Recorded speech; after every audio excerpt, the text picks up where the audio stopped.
கர்த்தருடைய ஆவியானவர் எங்கே உண்டோ அங்க நிச்சயமா விடுதலை உண்டு. ஆவியானவர் இல்லாத இடத்துல ஒன்றுமே இல்லை. அவர் இருக்கிற இடத்துல எல்லாமே உண்டு.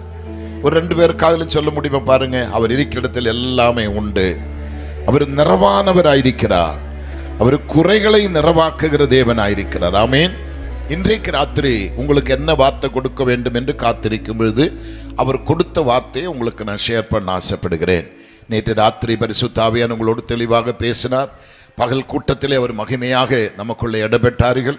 இந்த ராத்திரியிலும் அவர் பேசுவார். நம்முடைய கூட்டத்தினுடைய 4ஆம் நாள் என்று சொன்னால் வேதத்தில் 4ஆம் யாமத்தில் இயேசு கிறிஸ்து சமுத்திரத்துமே நடந்து படகில் வந்து ஏற நீங்கள் பார்க்க முடியும். 4ஆம் நாளில் பெத்தானியாவுக்கு நடந்து சென்று மரித்த லாசருவை எழுப்பினது உங்களுக்கு பார்க்க முடியும். 4 என்ற வார்த்தை மிகவும் மகிமையானது. இன்றைக்கு இயேசு நடந்து இந்த இடத்தில் வந்திருக்கிறார். இயேசு உங்கள் வாழ்க்கை படகில் இன்னைக்கு ஏற போகிறார். உங்கள் வாழ்க்கையில் ஒரு பெரிய திருப்புமுனை கர்த்தர் கொண்டாக்க போகிறார். இந்த இடத்தை விட்டு போகும்போது இயேசு இல்லாத போக தேவன் அனுமதிக்க மாட்டார். அவர் உங்களோடு வர விரும்புகிறார்கள். இதுதான் உண்மையான சத்தியம். நான் ஒரு ரகசியத்தை உங்களுக்கு சொல்ல விரும்புகிறேன். நீங்கள் எல்லாரும் மேக்சிமம் ரட்சிக்கப்பட்டவங்க தான், இயேசுவை சொந்த ரட்சகராக ஏற்றுக்கொண்டவங்க தான், வேதத்தை படிக்கிறவங்க தான், பாடுகிறவங்க தான், ஜெபிக்கிறவங்க தான், சிலர் ஊழியம் செய்கிறவங்க தான், கொடுக்கிறவங்க தான், எல்லாமே செய்கிறவங்க தான். ஆனாலும் சில ரகசியங்கள் இன்னும் நமக்கு புரியல. கர்த்தருக்கு ஸ்தோத்திரம். இயேசு கிறிஸ்துவின் இரத்தத்தால் மீட்கப்பட்ட பிள்ளைகள், இயேசுவின் இரத்தத்தால் கழுகப்பட்ட பிள்ளைகள், இயேசுவின் நாமம் தரிக்கப்பட்ட பிள்ளைகள், இயேசுவின் சத்தியத்துக்கு கீழ்ப்படுகிற பிள்ளைகள், இயேசுவின் ஹிருதயத்துக்கு ஏற்ற பிள்ளைகள் இந்த வார்த்தைகளை கவனிக்கணும். ஆமீன். நம்முடைய வாழ்க்கையில் ஒரு சோதனை வரும்போ, வேதனை வரும்போ, பிரச்சனை வரும்போ, வியாதி வரும்போ நம்ம என்ன செய்கிறோம்? நமக்கு தெரிஞ்சவங்களை எல்லாம் கூப்பிட்டு எப்படியாகலும் ஜெபம் பண்ணி எங்களை காப்பாத்துங்கன்னு பிச்சை கேட்டு கொண்டிருக்கிறான் இன்னைக்கு நிறைய பெந்தகோசுகாரன். அப்படி பிச்சை கேட்டு வாங்கிறதுக்கு பிரமாணம் பைபிள் இல்லை, பிரமாணமே கிடையாது. நான் மறுபடியும் சொல்றேன், நீங்க யாரையும் கேட்டு ஜெபம் பண்ணி விடுதல் வாங்க வேண்டிய பாட்டு நீங்கள் அல்ல. நீங்க ஜெபித்து பதில் வாங்க வேண்டிய பாட்டு நீங்க. எத்தனை பேர் நம்புறீங்க? எத்தனை பேர் விசுவாசிக்கிறீங்க? நீங்க ஜெபித்து நீங்கள் பதில் வாங்க வேண்டும். அதற்கு நம்ம என்ன செய்யணும்? இன்னைக்கு நான் கொண்டு வருகிற செய்தி, கர்த்தருக்கு ஸ்தோத்திரம், முழங்காலில் மறைந்திருக்கும் வல்லமை. சொல்லுங்க பார்ப்போம். முழங்காலில் மறைந்திருக்கும் வல்லமை இன்னைக்கு அது வெளிப்படணும். என்னுடைய முழங்காலில் மறைந்திருக்கிற தேவனுடைய வல்லமை இன்றைக்கு வெளிப்படணும். எல்லாரும் வாயில சொல்லுங்க, என்னுடைய முழங்காலில் மறைந்திருக்கிற தேவனுடைய வல்லமை இன்றைக்கு வெளிப்படணும். சத்தமா சொல்லுங்க, தேவனுடைய. சொல்லுங்க, என்னுடைய முழங்காலில். சத்தமா சொல்லுங்க, என்னுடைய முழங்காலில் மறைந்திருக்கிற தேவனோட வல்லமை இன்றைக்கு வெளிப்படணும். ஒரு 2 பேருக்காக சொல்லுங்க, உங்க முழங்காலில் இருக்கிற வல்லமை இன்றைக்கு கர்த்தர் வெளிப்படுத்த போகிறார். வல்லமை எங்க இருக்குது? சொல்லுங்க. இப்போ வல்லமை எங்க இருக்குது? தைரியமா சொல்லுங்க, வல்லமை எங்க இருக்குது? என்னுடைய முழங்காலில் இருக்குது. நீங்க நெஞ்சிலே கை வைத்து சொல்ல முடியுமா? என்னுடைய முழங்காலில் கர்த்தருடைய வல்லமை இருக்கிறது. நெஞ்சிலே கை வைத்து சொன்னா, சொல்ற மாதிரி செய்தா தான் அற்புதம் நடக்கும். கீழ்ப்படியணும், அதான் மிக முக்கியம். நீங்க சொல்லுங்க, என்னுடைய முழங்காலில் தேவனுடைய வல்லமை இருக்கிறது. ஆமென். இன்று முதல் நான் அதை பயன்படுத்துவேன். ஆமென். இன்று முதல் நான் அதை என்ன செய்வேன்? பயன்படுத்துவேன். ஆமென். அப்ப வேத புத்தகத்திலே பழைய ஏற்பாட்டிலும் சரி புதிய ஏற்பாட்டிலும் சரி முழங்காலில் நின்றிருக்கிற பரிசுத்தவான்களை குறித்து ஏராளமாக நீங்கள் கற்றுக்கொள்ள முடியும். இதில் அதிகமாக முழங்காலில் நின்றவர் இயேசு கிறிஸ்து தான். நீங்க கேள்வி கேட்கலாம், இயேசு கிறிஸ்து ஏன் முழங்காலில் நிற்க வேண்டும் என்று நீங்கள் கேட்கலாம். அவர் அதிகமாக சில முழுவதும் பகல் ஊழியத்துக்கு முழுவதும் முழங்கால நிற்பாங்க. என்ன மாதிரி உங்க மாதிரி தூங்குறவர் அல்ல இயேசு கிறிஸ்து. அவருக்கு முழங்கால நிற்கிறதுக்கு ஒரு சரியான பாய் கிடையாது, ஒரு சரியான இடம் கிடையாது, ஒரு சரியான அறை இல்லை, ஒரு வீடு இல்லை, ஒன்றும் இல்லை. வனாந்தரங்களிலே, காடுகளுக்குள்ளே, பாறைகளுக்குள்ளே அவர் நெடுமுழங்காலில் நின்று எனக்காக உனக்காக குமரி இருக்கிறார். எத்தனை பேர் விசுவாசிக்கிறீங்க? அந்த குமரலின் மகிமை தான் இன்னைக்கு நான் அனுபவித்துக் கொண்டிருக்கிறோம். என் இயேசு கிறிஸ்து எனக்காக வந்து முழங்கால் படியிட்டு பிதாவை நோக்கி குமரி கதறி என்னுடைய பாவ மன்னிப்புக்காக, என்னுடைய மீட்புக்காக, என்னுடைய ரட்சிப்புக்காக அவர் குமரனதாமே இன்னைக்கு கோடிக்கணக்கின மக்கள் தேசத்தை நிரப்பி வைத்திருக்கிறாங்க. இந்த கிறிஸ்தவ சமுதாயத்தை அழிக்க வேண்டும். இந்த கிறிஸ்தவ சமுதாயத்தில் ஒருத்தனும் இந்தியா தேசத்தில் இருக்கக்கூடாது, அவனை வேரோட பிடுங்க வேண்டும் என்று சொல்லி ஒரு கூட்டம் மக்கள் தீவிரமாய் எழும்புகிறார்களே, அந்த நண்பர்களுக்கு நான் சொல்லுகிற வார்த்தை, இந்த கிறிஸ்தவனை எந்த சக்தியும் அழிக்க முடியாது. இப்படி அல்லையிலேயே சொன்ன எனக்கே கோபம் வரும். இந்த கிறிஸ்தவனை எந்த சக்தியும் உலகத்தில் என்ன செய்ய முடியாது, அழிக்க முடியாது. காரணம், கிறிஸ்தவன் என்று சொல்லும்போது அவன் கிறிஸ்துவை தரித்திருக்கிறான், அவன் கிறிஸ்துவுக்குள் இருக்கிறான், அவன் கிறிஸ்துவினால் அழைக்கப்பட்டிருக்கிறான், கிறிஸ்துவினால் மீட்கப்பட்டிருக்கிறான், கிறிஸ்துவுக்குள் பிறந்திருக்கிறான். அவன் தான் கிறிஸ்தவன். ஆமீன். கிறிஸ்தவன், கிறிஸ்துவை தரித்தவன், கிறிஸ்துவை சுமக்கிறவன், கிறிஸ்துவை நம்புகிறவன், கிறிஸ்துவில் விசுவாசமாயிருக்கிறவனை உலகத்தில் எவனும் அழிக்க முடியாது. உலகம் எவ்வளவு பெரிய பலனாய் எழும்பட்டும், உலகத்திலே பலமான சக்திகள் எழும்பட்டும், பலமான ஆயுதங்கள் எழும்பட்டும், பலமான காரியங்கள் எது வேணுமாலும் செய்யட்டும், கிறிஸ்தவனை அழிக்க முடியாது. சகோதரமாரு கொஞ்சம் ஆமீன் சொன்ன எனக்கு ரொம்ப சந்தோஷமா இருக்கும். சகோதரமாரே காணதுக்கே ரொம்ப தூரத்தில் தான் கவனம், பெண்கள் தான் எல்லாத்தையும் நடப்பியிருக்கார். பரவாயில்ல, கர்த்தருக்கு ஸ்தோத்திரம். தெய்வ பிள்ளைகளே தைரியமா சொல்லுங்க, கிறிஸ்தவனை எவனும் அழிக்க முடியாது. ஆமீன், ஆமீன்.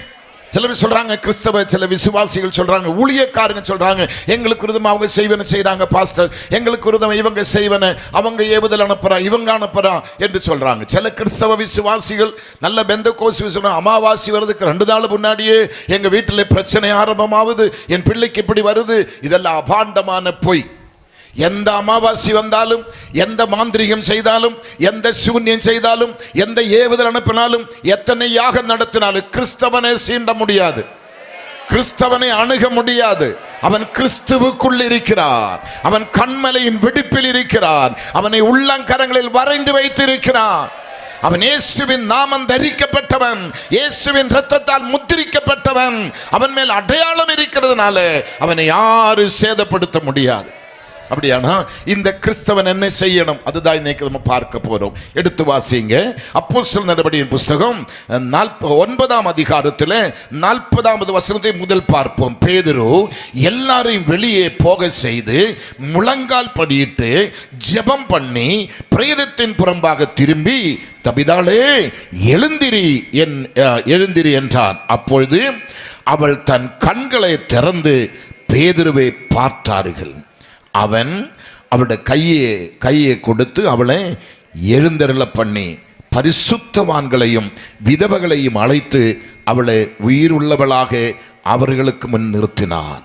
இது யோப்பா பட்டணம் எங்கும் தெரிய வந்தது. அப்பொழுது அநேகர் கர்த்தரிடத்தில் விசுவாசம் உள்ளவர்களார்கள்.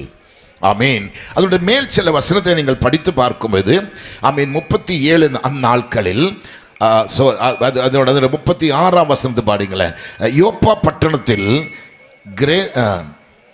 கிரேத் பாட்சையில தொற்கால் என்று அர்த்தம் கொள்ளும் தபிதாள் என்றும் பெயருடைய ஒரு ஸ்திரீ இருந்தால், அவள் நற்கிரியைகளையும் தர்மங்களையும் மிகுதியாக செய்து கொண்டு வந்தாள். அந்நாட்களில் அவள் வியாதிப்பட்டு மரணமடைந்தார். அவளை குளிப்பாட்டி மேல் வீட்டிலே கடத்தியுள்ளார். ஆமீன்.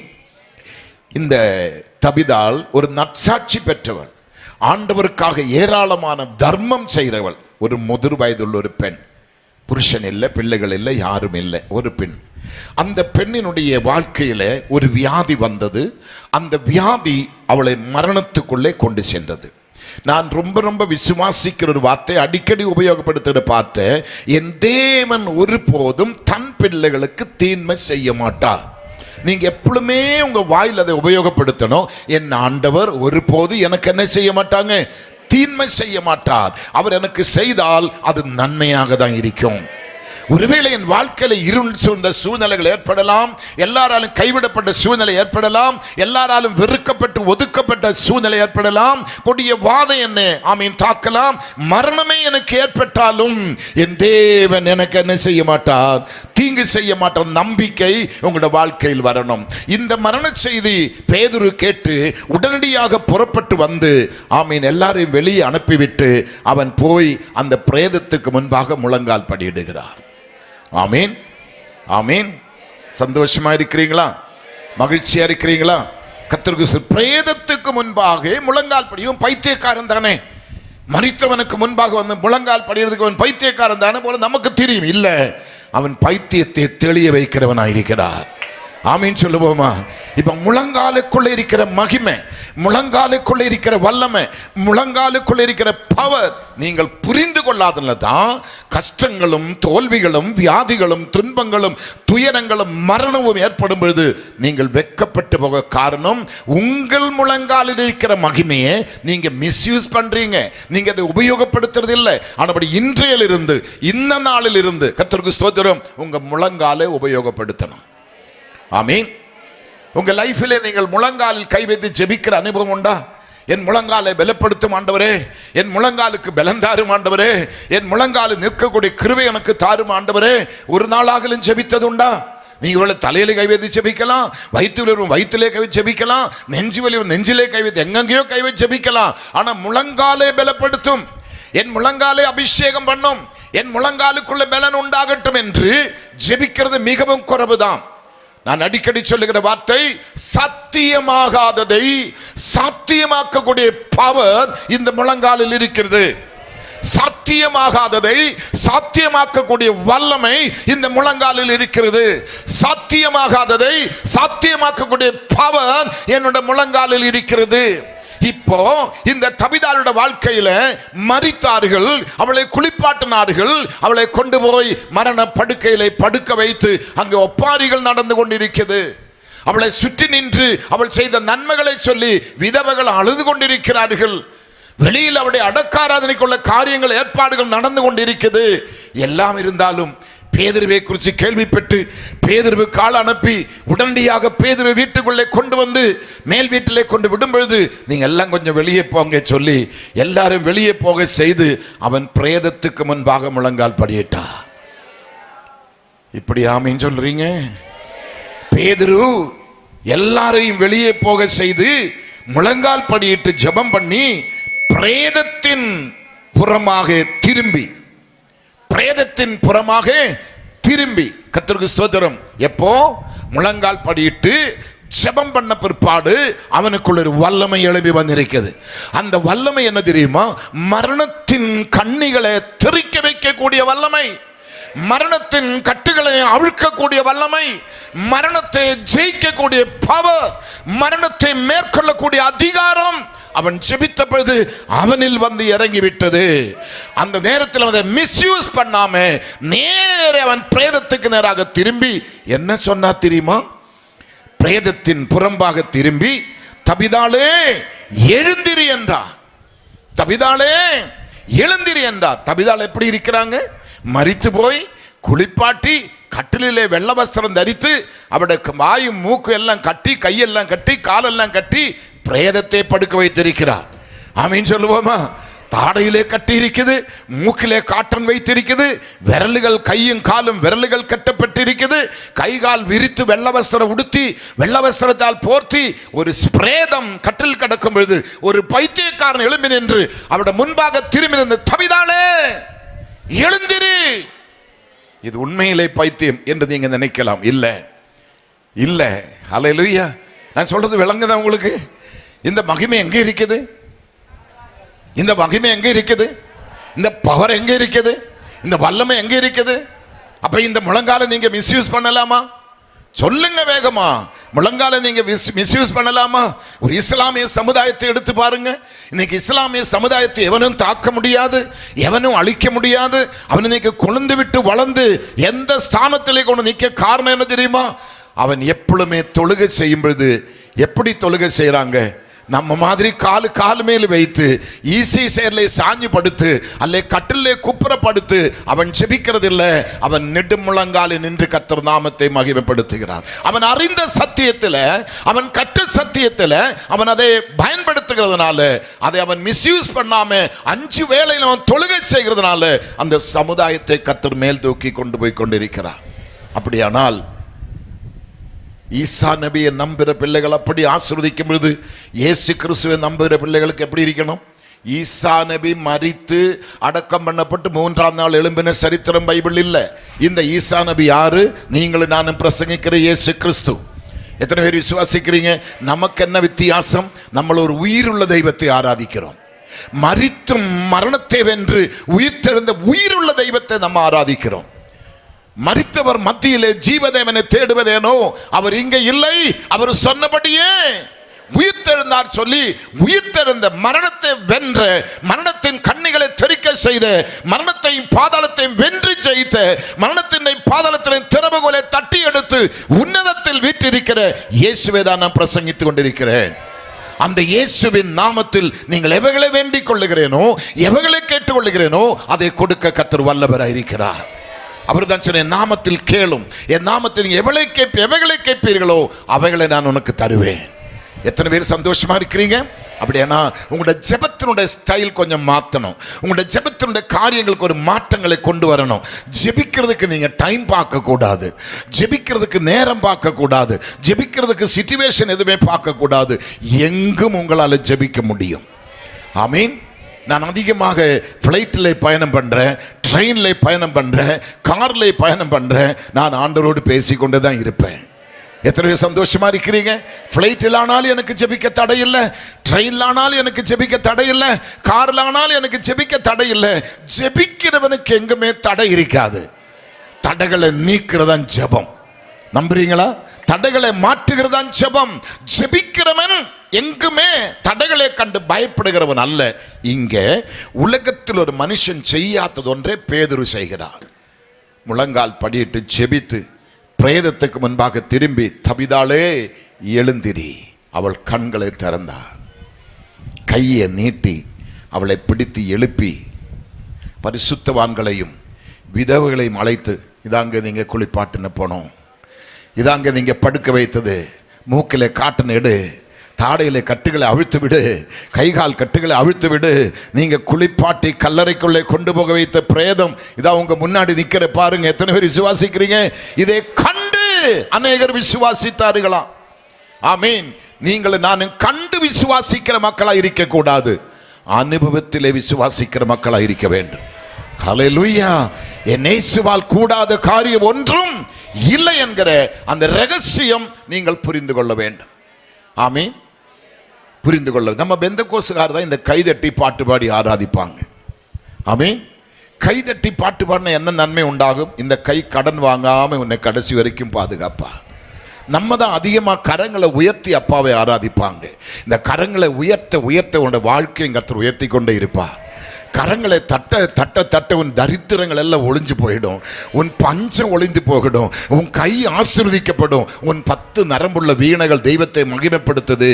உன் கரங்கள் அடித்து தெய்வத்தை ஆராதிக்கிறது, கரங்கள் அடித்து கர்த்தரை பாட்டு பாடுகிறது எல்லாம் லேசானது. பைத்தியக்காரன் அல்ல அப்படி செய்கிறது, புத்தி தெளிந்தவன் தான் அப்படி செய்வாங்க. எத்தனை பேர் சந்தோஷமா இருக்கிறீங்க? நம்ம மாதிரி யாரும் சத்தமா பாட்டு பாட மாட்டேன், நம்ம மாதிரி யாரும் சத்தமா கை தட்ட மாட்டேன், நம்ம மாதிரி யாரும் செய்ய மாட்டான். நமக்கு ஒரு வித்தியாசம் உண்டு. காரணம், நமக்குள்ள இருக்கிறவர் நமக்கு முந்தி அதை செய்து நமக்கு கற்றுக் கொடுத்து கடந்து சென்றிருக்கிறார். என்னை கற்றுக்கொள்ளுங்கள், என்னை ஃபாலோ பண்ணுங்க, என்னை பின்பற்றுங்கள். அப்படிதான் இயேசு நம்ம கற்றுக் கொடுத்திருக்கிறாங்க. என்னை போல நீங்களும் மாற வேண்டும் என்று விரும்பின இயேசு ஒருவர் மட்டும்தான். நான் செய்கிற கிரியைகளை பார்க்கலும் மேலானவர்களை செய்ய விரும்பின தெய்வம் இயேசு மாத்திரம்தான். அப்படிப்பட்ட தெய்வத்தின் பிள்ளைகளாக நீங்கள் உங்களோட வாழ்க்கையில் ஆபத்துகள் வரும்பொழுது, விபத்துகள் வரும்பொழுது, கஷ்டங்கள் வரும்பொழுது எவனையும் கூப்பிட்டு பிச்சை கேட்டனுக்காக பிரார்த்தனை பண்ணுங்க, எனக்காக வேண்டுதல் செய்து கேட்க வேண்டிய பாட்டு நீங்கள் அல்ல. நீங்கள் உடனடியாக சூழ்நிலை பார்க்க கூடாது. எந்த இடமானாலும் முழங்கால் படியிடுங்க, இயேசு அற்புதம் செய்வார். என் மனைவியுடைய மூத்த சகோதரி அப்போலோ ஹாஸ்பிட்டல் அட்மிட் பண்ணி மரிக்கிற கடைசி தருவாய் நிற்கிறாங்க என்று சொல்லி எனக்கு ஃபோன் கால். நான் இப்போ இங்கே ஒரு 20-22 நாட்கள் தொடர்ந்து இங்கே நான் கன்வென்ஷனில் பேசிகிட்டு இருக்கிறேன். எனக்கு ஃபோன் வந்துகிட்டே இருக்குது, நீங்கள் உடனே கிளம்பி வாங்க, உங்களை தான் கடைசியாக பார்க்கணும் சொல்லி ஏங்கிட்டு இருக்கிறாங்க, நீங்கள் வந்தால் அடுத்த நிமிஷமே கண்ணை மூடிடும் சொன்னேன். அவங்களுடைய சகோதரிகள் எல்லாம் கேரளாவின்னும் அவங்களுடைய அடக்காராதனைக்கு வந்திருக்கிறாங்க. நான் அவசரப்பட்டு போவில்லை. நான் சொன்னேன், நான் வர வரைக்கும் மறிக்க மாட்டேன், நீங்க பயப்பட. உடனே அவட மகள் சொன்னேன், அப்பா ஒரு நாளைக்கு 1.5 லட்சம் ரூபாய் பில் ஆகுது, பரவாயில்லை, எவ்வளோ பில்லானாலும் பரவாயில்லை, நீ கொஞ்சம் பொறுத்திரி, நான் மீட்டிங்கை தடை பண்ண முடியாது. நான் அவரை கனம் பண்ணினால் அவர் என்னை கனம் பண்ணுவார், நான் அவரை மகிமைப்படுத்தினால் அவர் என்னை மகிமைப்படுத்துவார். அவருக்காக இந்த பணிவிட செய்தால் அவர் எனக்காக பணிவிட செய்வார். நீங்க தைரியமா இருங்க. கடைசி என் மூத்த மகன் போன் எடுத்தப்பா, நீங்க விளையாடக்கூடாது, சீக்கிரமா கிளம்பி வாங்க, பெரியம்மா உங்களை பார்த்துட்டு தான் கண்ணு மூடுது காசோடு இருக்கிறாங்க. அப்ப நான் சொன்னேடே, நான் இன்னும் ஒரு 10 நாளும் கூட வராம இருந்தா அவங்க இன்னும் 10 நாள் உயிரோடு இருப்படா, இன்னும் ஒரு 50 நாள் நான் வராம இருந்தா 50 நாள் உயிரோடு இருப்பேன், பார்த்தா தானே கண்ணு மூடு, நான் வரமாட்டேறா இப்போ சொல்லிட்டேன். அமீன். கடைசியாக 21-22 நாட்கள் இங்கே மீட்டிங்கை முடித்து நான் நேரே காஞ்சிபுரத்தில் போய் இறங்கி என்னோட கார் எடுத்து என் மனைவியை கூட்டிக் கொண்டு நேரே நான் அப்பல்லோ மருத்துவமனைக்கு போகிறேன். அவருடைய கடைசி தம்பியும் அவருடைய மூத்த அண்ணன் என் கையை பிடித்து சொன்னேன், நாங்களெல்லாம் பலவீனமான பாத்திரம், நாங்கள் இப்போ வந்திருக்கிறோம், எங்களால் இன்னும் அடிக்கடி வர முடியாது, நீங்கள் ஒரு ஜெபம் பண்ணி கர்த்தருடைய கரத்திலே கொடுத்துடுங்க, எல்லாத்தையும் முடிச்சுட்டு நாங்கள் போகிறேன்னு சொல்லிட்டாங்க. அவங்க 2 பேரும் பாஸ்டர் தான், தம்பியும் பாஸ்டர் தான், அண்ணனும் பாஸ்டர் தான். இன்னைக்கு அவங்க 2 பேரும் உயிரோடு இருக்கிறாங்க. இந்த 2 பாஸ்டரும் என் கையை பிடித்து சொன்னது, எங்களால் அடிக்கடி பயணம் பண்ணி வர முடியாது, நீங்கள் உள்ளே போய் ஆவியை ஒப்பு கொடுத்துடுங்க, உங்களை பார்க்கறதுக்காக தான் வெயிட்டிங்கில் இருக்கிறாங்க, தயவு செய்து ஜெபித்து அனுப்பிடுங்க சொன்னேன். நான் இவங்களுக்கு சரின்னு சொல்லி உள்ளே போய் அவள் படுத்திருக்கிற படுக்க பக்கத்தில் நான் என் மனைவி முழங்கால் படியிட்டேன். முழங்கால் படியிட்டு நான் ஒன்றும் சொல்லலை, எங்களுடைய அக்காவை எங்களுக்கு வேணும் ஏசப்பா, நீங்கள் இப்போ இவளை மறிக்க விடக்கூடாது, உங்களோட வலது கரத்துக்கு இந்த தீர்காயுசை கொஞ்சம் கொடுங்க, அவளை கொஞ்சம் கை தூக்கி எழுப்புங்க, தபிதாளுக்கு செய்தது போல இவங்களுக்கு செய்யுங்க என்று சொல்லி முழங்கால் படிட்டு 10 நிமிஷம் தான் ஜெபம் பண்ணேன். அவள் எழும்பி உட்கார்ந்து பேச ஆரம்பித்தது. அன்றைக்கு மாலை 6 மணிக்கு டிஸ்சார்ஜ் ஆகி வீட்டுக்கு வர கர்த்தர் கிருபை செய்தார். மறுநாள் அவர் கையால் காப்பி போட்டு நாங்கள் குடிக்க கர்த்தர் எங்களுக்கு உதவி செய்தார்.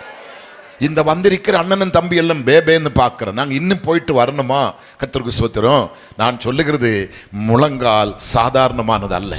அப்பன்மாருக்கும் அம்மாமாருக்கும் அண்ணன்மாருக்கும் தம்பிமாருக்கும் அக்காமாருக்கும் பிள்ளைகளுக்கு நான் சொல்லுகிறது, ஊழியக்காருக்கு நான் சொல்லுகிறது, எனக்கு என்ன வேணுமோ என் முழங்காலில் இருக்குது, எனக்கு பணம் வேணுமா எனக்கு முழங்காலில் இருக்குது, எனக்கு ஜீவன் வேணுமா என் முழங்காலில் இருக்குது, எனக்கு சுகம் வேணுமா என் முழங்காலில். எங்க அப்பா கிட்ட இல்லை, எங்க அம்மா கிட்ட கிடையாது, என்னோட முழங்காலில் எனக்கு தேவையானதை கர்த்தர் கொடுத்து வைத்திருக்கிறார். ஆனபடி உன் குடும்பத்தின் தரித்திரம் மாறணுமா, உன் கண்ணீர் மாறணுமா, உன் வியாதி மாறணுமா, உன் சாபம் மாறணுமா, நீ கொழுந்து விட்டு எரியணுமா, நீ பிரகாசிக்கணுமா, நீ செய்வதெல்லாம் வாய்க்கணுமா, உன்னை கர்த்தர் பூத்து குலுங்க செய்யணுமா, ஒன்று செய்ய வேண்டாம், முழங்காலில் நின்று ஸ்தோத்திரம் பண்ணா போதும். ஆமென். இன்று முதல் அந்த தீர்மானத்தை எடுங்களேன், இன்று முதல் அந்த தீர்மானத்தை எடுங்க. கர்த்தருக்கு ஸ்தோத்திரம். முழங்காலில் நின்று துடிக்கப்பட்டு கற்றுக்கொள்ளுங்க, முழங்காலில் நின்று பைபிளை படிக்க கற்றுக்கொள்ளுங்க, முழங்காலில் நின்று ஜெபம் பண்ண கற்றுக்கொள்ளுங்க. நீ ஒரு காலமும் தோற்று போக மாட்டேன், உன் தலைமுறை கைவிடப்பட்டு போக மாட்டேன், உன் குடும்பம் இடியாது, நீ செய்வதெல்லாம் வாய்க்கும், நீ அற்புதமாய் அற்புதமாய் அவருடைய மகிமையை காண கர்த்தர் உங்களுக்கு உதவி செய்வார். எத்தனை பேர் விசுவாசிக்கிறீங்க? எத்தனை பேர் விசுவாசிக்கிறீங்க? காஞ்சிபுரத்தில் ஒரு டாக்டரோட பிள்ளை அப்பல்லோ ஹாஸ்பிட்டல் மறித்து பாடியை காஞ்சிபுரத்தில் கொண்டு வந்து அவருடைய வீட்டில் படுக்க வைத்து சொந்தங்களும் பெந்தங்களும் ஊழியக்கார் எல்லாரும் வந்து பாடல்களை பாடி ஒரு கூட்டம் அழுது கொண்டிருக்குது, ஒரு கூட்டம் புலம்பிக் கொண்டிருக்குது. மக்கள் வந்து கொண்டே இருக்குது. பெரிய டாக்டர், அவங்க வைஃப் வந்து இந்தியன் பேங்குடைய கேஷ்யூ, 2 பேர் நல்ல உத்தியோகத்தில் இருக்கிறாங்க, 2 பையன் ஒரு பெண் அவருக்கு இருக்காது. ஒரு பிள்ளை இறந்துட்டாங்க அப்பல்லோ மருத்துவமனையில். அவர் அந்த பிள்ளையை கொண்டு வீட்டிலே படுக்க வைத்துட்டு நேரம் எங்கள் வீட்டுக்கு வந்தேன். எங்கள் வீட்டுக்கு வரும்போது என் மனைவி அவருக்கு நல்ல ஸ்நாக்ஸ் டீ காஃபி எல்லாம் கொண்டு கொடுத்தோன்னே, பாஸ்டர்மா இதெல்லாம் சாப்பிட்டு குடிக்க நான் வரல, என் பிள்ளை இறந்து வீட்டிலே படிக்க வச்சிருக்கிறோம், அங்கே எல்லாம் அழுகையும் புலம்பலும் நடக்குது, நீங்களும் பாஸ்டரும் கொஞ்சம் வாங்க.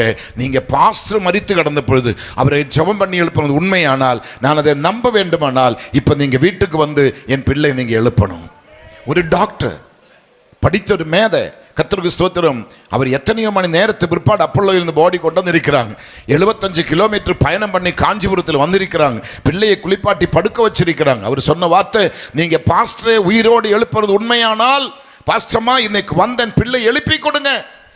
அந்த வார்த்தையை கேட்டு நாங்கள் வேகமாக போனேன். வெளியிலே போய் எட்டி அந்த பிள்ளையை பார்த்துட்டு பக்கத்து ஒரு தனி அறையிலே போய் முழங்கால் படியிட்ட கதகை சாத்தின. 2 பேருமா ஜெபிக்க ஆரம்பித்தது. ஜெபிக்க ஜெபிக்க ஜெபிக்க ஜெபிக்க பலாயிரம் மைல் உயரத்தில் தேவதூதன் அவன் ஆத்மாவை சுமந்து கொண்டு போகிற காட்சியை கர்த்தர் காமிக்கிறார். தேவதூதனுக்கு ஒரு கட்டளை கொடுத்து அவனை திரும்பி கொண்டு வா, அவனை திரும்பி கொண்டு வா, அவன் சரீரத்தில் இந்த ஆவியை போய் அவனை உயிரோடு எழுப்பு. தெய்வத்தோடு பறையில்ல, தெய்வத்தோடு சொல்லல, தேவதூதனுக்கு கட்டளை கொடுத்து தேவதூதன் அப்படியே மடங்கி வந்து அந்த ஜீவனை பிள்ளையுடைய சரீரத்தில் வைத்து நாங்கள் ஜெபித்து கொண்டு இருக்கும்போது டாக்டர் வந்து கதவு தட்டுறாங்க. பிள்ளை எழும்பிட்டாங்க பாஸ்டர், பிள்ளை எழும்பிட்டாங்க. லைவில் போகுது செய்தி, பிள்ளை எழும்பிட்டாங்க பாஸ்டர். இயேசு அற்புதம் செய்வாரா? சொல்லுங்களேன். இன்னைக்கு உங்க மூக்கு செளிக்காகவே நீங்க புலம்புறீங்க. அதுக்கு எத்தனை தைலம், எத்தனை மாத்திரை, எத்தனை மருந்து, எத்தனை டாக்டர் மூக்கு ஒழுகிட்டு இருக்கிறதுக்கு. அதுக்கும் உனக்கு ஒரு பரிகாரம் காண முடியல. செத்து கிடக்கிற டாக்டர் பிள்ளை எழுப்ப கர்த்தர் வல்லமை கொடுக்கிறார்கள். நீங்கள் ஜெபிக்கும் போது அற்புதம் நடக்குது. ஆமென். எத்தனை பேர் விசுவாசிக்கிறீங்க? நாங்கள் பேதுருவை போல அந்த பணத்துக்கிட்ட போவில்லை. அங்க விடவும் மாட்டாங்க, ஜெபிக்கவும் விட மாட்டாங்க. தனி அறையில் தான் ஜெபித்தோம். கர்த்தர் ஜெபத்தை கேட்டார். இயேசு செய்வாரா? அற்புதம் நடக்குமா? சொல்லுங்க.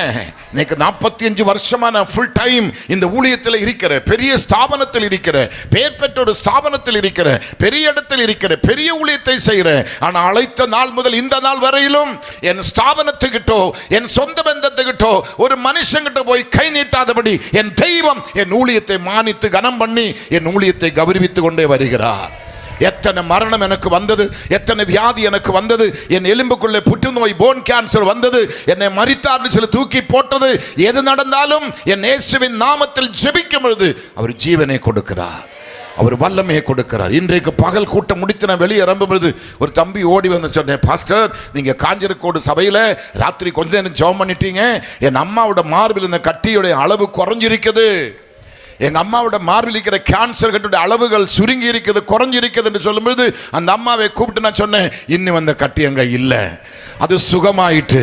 அங்கே காஞ்சிரக்கோடு ஜெபத்தை முடித்து நான் கார்ல ஏற வரும்போது ஒரு அம்மா ஓடி வந்து சொல்றாங்க, என் மார்பில் இந்த கேன்சர் கட்டி இப்ப காணாம இல்லை பாஸ்டர், அது எங்கேயோ ஒளிஞ்சு போயிட்டாங்க பாஸ்டர், எனக்கு விடுதலை கிடையாது. நீ எத்தனை பேருக்கு விடுதலை எனக்கு தெரியல. இயேசு அற்புதம் செய்வாரா, செய்ய மாட்டாரா? அப்ப பக்கத்து காஞ்சிரக்கோட்டில் இறங்கி வந்த இயேசு இங்க வந்திருக்கிறாரா இல்லையா?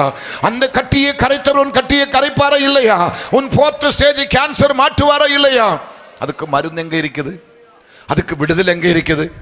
அதுக்கு சௌக்கியம் எங்க இருக்குது? என்னோட முழங்காலில், என்னோட முழங்காலில். எத்தனை பேர் விசுவாசிக்கிறீங்க? என்னோட முழங்காலில் எத்தனை பேர் விசுவாசிக்கிறீங்க? என்னோட முழங்காலில் எனக்கு விடுதலை இருக்குது. என் முழங்காலில் தேவைகள் சந்திக்க வழிகள் கர்த்தர் வகுத்து வைத்திருக்கிறார். நம்பலாமா? நம்பலாமா? பிள்ளை படிக்க வைக்கணும், பிள்ளை கல்யாணம் கட்டி வைக்கணும், வீட்டை கட்டணும், எத்தனையோ தேவைகள் நமக்கு இருக்குது. இந்த தேவைகளுக்கெல்லாம் யாரையும் நாடக்கூடாது. முழங்கால் படியிட்டு விசுவாசத்தோடு ஜெபிக்கணும். ஆமென். அந்த விசுவாசம் உள்ள ஜெபம் அற்புதங்களை நடப்பிக்கும். அடைந்த டோர்ல உனக்கு ஓப்பன் ஆகும். தடைகளை கர்த்தர் மாற்றும். அதிசயம் நடக்கும். நடக்குமா நடக்காதா? சொல்லுங்களேன். இங்கே தபிதாள் எழும்பினார். வேகமாக வாங்க. 2 ராஜாக்களின் புஸ்தகத்தை கொஞ்சம் நம்ம திருப்பி பார்க்கலாம். 2 ராஜா எல்லாம் உங்களுக்கு தெரிஞ்சது தான், தெரியாதது ஒன்றும் நான் உங்களுக்கு பிரசங்கிக்க வரல. எல்லாமே தெரிஞ்ச வசனங்கள் தான். கொஞ்சம் வேகமாக 2 ராஜாக்களை திருப்புங்க. 4ஆம் அதிகாரத்துக்கு வாங்க. அதனுடைய 32 37 வசனத்தை நம்ம பார்க்கும் பொழுது ஒரு தெளிவான காரியத்தை கர்த்தர் உங்களுக்கு வெளிப்படுத்துவார். எலிசா வீட்டுக்குள் வந்த பொழுது இதோ அந்த பிள்ளை அவன் கட்டிலின் மேல் செத்து கிடந்தான். எலிசா வீட்டுக்குள் வந்த பொழுது அவன் படுக்கிற கட்டிலின் மேல் பிள்ளை எப்படி கிடக்கிறாரா? செத்து கிடந்தார். ஆமீன். எத்தனை பேர் சந்தோஷமா இருக்கிறீங்க? சுனேமி என்னதான ஒரு பெண் விவாகம் பண்ணி ஒரு உயர்ந்த குடும்பத்தில், ஒரு வசதியுள்ள குடும்பத்தில் ஒரு சீமானுக்கு மனைவியாக இருந்து குடும்பம் நடத்துகிறார். வருஷங்களாவது அவளுக்கு குழந்தை பாக்கியம் இல்லை, வருஷங்களாவது அவள் மலடியாக இருக்கிறார். அப்படிப்பட்ட அந்த பெண் ஒரு நாள் அந்த வழியாக எலிசா போகிறதை கண்டு அவரை வீட்டுக்கு அழைத்து அவருக்கு உபசரிக்கிறார்கள், அவருக்கு ஆகாரம் கொடுக்கிறார்கள். எலிசா யாருன்னு தெரியல, ஆனால் அவள் பார்த்த பொழுது எலிசா ஒரு தீர்க்கதரிசி, ஒரு உண்மையான ஊழியக்காரன் என்று அவளுக்கு ஹிருதயத்திலே தென்பட்டதனால அவள் தன் புருஷனையும் கேட்காம யாரையும் கேட்காம அந்த தீர்க்கதரிசியை வீட்டுக்குள்ளே அழைத்து அவனை உபசரித்து அவனை கனம் பண்ணி அவனை அனுப்பி வைக்க சொன்னது. இந்த வழியாக போகும்போதெல்லாம் எங்க வீட்டுக்கு வந்து சாப்பிடுங்க, ஓய்வெடுங்க சொல்லி இருக்கிறாங்க. தன் வீட்டுக்காரன் வந்த பொழுது சொன்ன வார்த்தை, இப்படி ஒரு தீர்க்கதரிசி வந்தார், நம்ம வீட்டுக்கு வந்து சாப்பிட்டாங்க, நமக்கு ஜெபம் பண்ணி போயிட்டாங்க, அவர் இன்னும் மறுபடியும் வருவாங்க. ஆனால் நம்ம மேல் வீட்டில் ஒரு அறையை கட்டுவோம், ஒரு கட்டிலை கொண்டு வைப்போம், ஒரு மேஜையை வைப்போம், ஒரு நாற்காலியை வைப்போம், ஒரு குத்து விளக்கு வைப்போம், அவர் வரும்போதெல்லாம் ஓய்வெடுத்துட்டு போகட்டும். இந்த காலத்து புருஷனானா உனக்கு இது தேவையாடின்னு கேட்பான், நான் போதாதடின்னு கேட்பான். இன்னொருத்தனை எவனோ முன்னும் ஒருத்தனை வீட்டுக்குள்ளே படுக்க வைக்கணுமான்னு கேட்பான். இந்த காலத்தில் யாரும் எப்படி படுக்க வைக்க முடியாது. ஆனால் அவன் அப்படி அல்ல, தன் மனைவியை குறித்து நன்றாக புரிந்தவன். அவள் என்ன சொன்னேனோ அப்படியே செய்தார். அறையை கட்டினான், கட்டிலை வாங்கினார், நாற்காலியை வாங்கினார், மேஜையை வாங்கினார், குத்து விளக்கு வாங்கினார், எலிசாவுக்காக ஆயத்தப்படுத்தி வைத்திருக்கிறார். எலிசா மறுபடியும் வர ஆரம்பித்தது. எலிசா கூடவே அசிஸ்டன்ட் பாஸ்டர் கேயாசியும் வர ஆரம்பித்தது. ரெண்டு பேருமா வருகிறார்கள், புசிக்கிறார்கள், ஓய்வெடுக்கிறார்கள். இந்த சந்தோஷம் அந்த குடும்பத்தில் பெருகி இருக்கும் பொழுது ஒரு நாள் எலிசா கேட்கிறார், இவள் இவ்வளோ எல்லாம் நமக்கு செய்ய காரணம் என்ன? அவளுக்கு நம்ம என்ன செய்ய வேண்டும்? அவளை அழைத்து கூப்பிட்டு கேட்போம் என்று சொல்லி கேயாசி அனுப்பி அவளை மேல் வீட்டு அறைக்கு கொண்டு வந்து அவளை கேட்கிறார், உனக்கு நாங்கள் என்ன செய்ய வேண்டும்? இவ்வளவு விசேஷமா எங்களை உபசரிக்கிறதுக்கு என்ன காரணம்? இவ்வளவு எங்களை நேசிக்கிறதுக்கு என்ன காரணம்? உனக்கு ஏதாவது செய்ய வேண்டும் என்று சொல்லும்போ அவள் எந்த கம்ப்ளைண்டும் எந்த விண்ணப்பமும் எலிசாவை தெரியப்படுத்தல. அப்ப கேயாசி சொன்னாங்க, இவளுக்கு குழந்தை இல்லை, இவளுக்கு ஒரு குழந்தை வேணும்னு சொன்ன. அவ கேட்கல, கேயாசி கேட்டாங்க. உடனே எலிசா சொன்னது, அடுத்த நாளில் அடுத்த வருஷத்துல இதே நேரத்தில் நீ ஒரு பிள்ளையை பெத்தெடுப்பாய். அந்த தீர்க்கதரிசியின் வார்த்தையின்படி பிறந்த பிள்ளை தான் இப்ப மரித்து எங்க படுத்திருக்குது? இந்த எலிசா படுக்கிற கட்டிலில் படுத்திருக்குது. எத்தனை பேர் விசுவாசிக்கிறீங்க? அப்போ இந்த பெண் என்ன நம்பி இருக்கிறாங்க? ஊழியக்காரனுக்குள்ள இருக்கிற வல்லமை ஊழியக்காரன் தரிக்கிற வஸ்திரத்தில் இருக்குது, ஊழியக்காரன் இருக்கிற வல்லமை ஊழியக்காரன் படுக்கிற அறையில் இருக்குது, ஊழியக்காரன் இருக்கிற வல்லமை ஊழியக்காரன் படுக்கிற படுக்கையில் இருக்குது. ஆமீன் சொல்ல மாட்டீங்களோ? ஊழியக்காரனுடைய நிழலில் கர்த்தருடைய அற்புதம் இருக்குது, வார்த்தையில் கர்த்தருடைய அற்புதம் இருக்குது. அவன் தொடச்சி போடுகிற உர்மால் கர்ச்சீப்பில் கர்த்தருடைய மகிமையான அற்புதம் நடக்குது. அப்படியானால் என் வீட்டுக்கு வந்திருக்கிற தீர்க்கதரிசி சாதாரணமானவர் அல்ல, அவர் படுத்திருக்கிற கட்டிலில் என் பிள்ளை உயிர்ப்பிக்கக்கூடிய தன்மை இருக்குது. அவள் நம்பினார். அவருடைய மடியிலே இருந்து மரித்த பிள்ளை கொண்டு போய் புருஷனுக்கிட்ட சொல்லாம, சொந்த பந்தத்தை தெரியப்படுத்தாம, உலகத்தில் பெண்ணாய் பிறந்த ஒருவளும் செய்யாதது இவள் செய்து பிள்ளை யாருக்கும் சொல்லாம ரகசியமா அந்த அறையிலே போட்டு பூட்டி வேலைக்காரனை அனுப்ப சொல்லி கழுதை அனுப்ப சொல்லி அந்த கழுதை மேல் ஏறி அவள் எலிசாவை பார்க்க செல்லுகிறார். எலிசா தூரத்தில் அவளை பார்க்கும் பொழுது கேட்கிறான், இதோ அவள் வராரு, அவளை போய் விசாரி, என்ன அந்த விசாரி என்று சொல்லி கேயாசி அனுப்புகிறார். கேயாசி போய், நீ சுகந்தானா? நாங்க சுகம். உங்க வீட்டுக்காரர் சுகந்தானா? சுகம். அந்த பிள்ளை சுகமா இருக்கிறாரா? எந்த பிள்ளை? மரித்து கட்டிலே கிடக்கிற பிள்ளை. அப்படி இருக்கிற அந்த பிள்ளை சுகமா இருக்கிறாரா என்று கேட்கும்போ, ஆமா சுகமா இருக்கிறேன். நீங்களான என்ன பண்ணுவீங்க? இங்க இருக்கிற ஆண்டிமார், அம்மாமார், ஊழியக்காரி அம்மாமார் கொஞ்சம் பதில் சொல்ல முடிஞ்சு அம்மா மாதிரி சொல்லுங்க, அப்பா மாதிரி சொல்லக்கூடாது. கர்த்தருக்கு சோதரம். நீங்களான என்ன சொல்லுவீங்க? எலிசா கேட்ட உடனே அந்த தூரத்திலே அடிப்பாங்க, டமா டமா டமா அடித்து முடியெல்லாம் அவுத்து போட்டு, அடாப்பாவி எலிசா, எதுக்கடா என் வீட்டுக்கு வந்தது? நான் சந்தோஷமா வாழ்ந்தடா, சுகமா வாழ்ந்தடா, எனக்கு என் புருஷனுக்கு ஒரு பிரச்சனை இல்லடா, நாங்க எந்த குறை இல்லாம ஆகா ஓகோன்னு வாழ்ந்தடா, உடனே கூப்பிட்டு பூரியும் கிழங்கும் கொடுத்தது எனக்கு அந்த வம்பு பாடுறா, எனக்கு இது தேவையாடா என்று சொல்லி நீங்களான ஒப்பாரி போடுவேன். கேயாசி கேட்ட பொழுது எல்லாம் சுகம் தானே. அவளுக்கு தெரியும், பேச வேண்டிய இடத்துல தான் பேசணும், பேசக்கூடாத இடத்துல என்ன பண்ணக்கூடாது. மக்களை கவனிக்கிறீங்களா?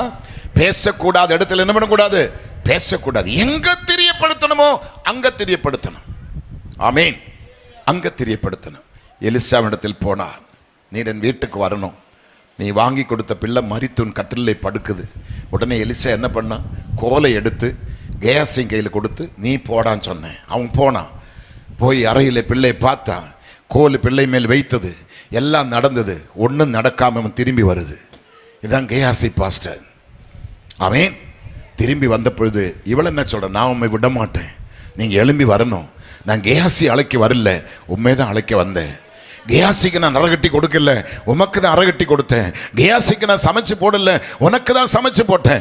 உனக்கு தான் கட்டில் வாங்கி, உனக்கு தான் மேஜ நாற்காலி வாங்கி, குத்து விளக்கு வாங்கி, மேல் வீட்டில் அறகட்டணும், உனக்காக தான். நீ சொல்லுதான் எனக்கு பிள்ளை கிடைத்தது, நீரன் வீட்டுக்கு வர வேண்டும். பலாத்காரமாக பிடித்து எலிசாவை வீட்டுக்குள்ளே கூட்டிக் கொண்டு வரும்பொழுது பாதி வழியிலே கேயாசி கோலை தூக்கிட்டு வரான். பாஸ்டர், நம்ம போக ஒன்றும் நடக்காது, நான் கோல் வச்சு பார்த்தோம், ஜெபம் பண்ணி பார்த்த ஒரு பிரயோஜனம் இல்லை.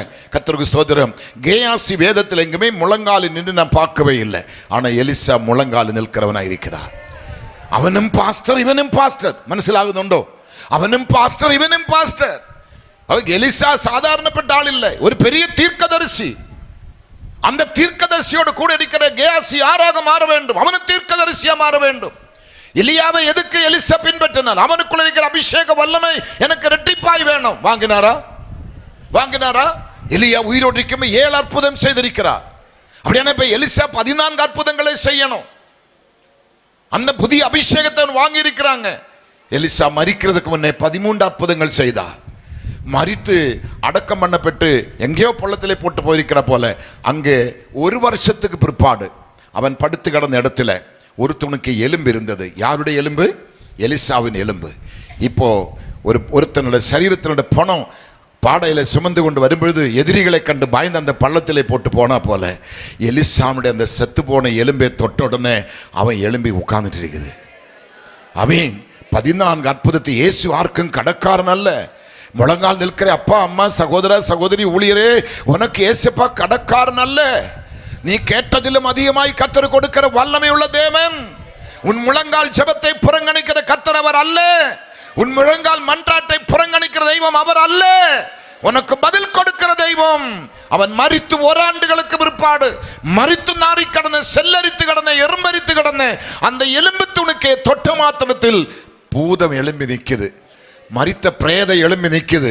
ஏசப்பா அற்புதம் செய்வாரா? செய்வாரா? இந்த வல்லமை அறிந்தவள் தான் இந்த பெண்.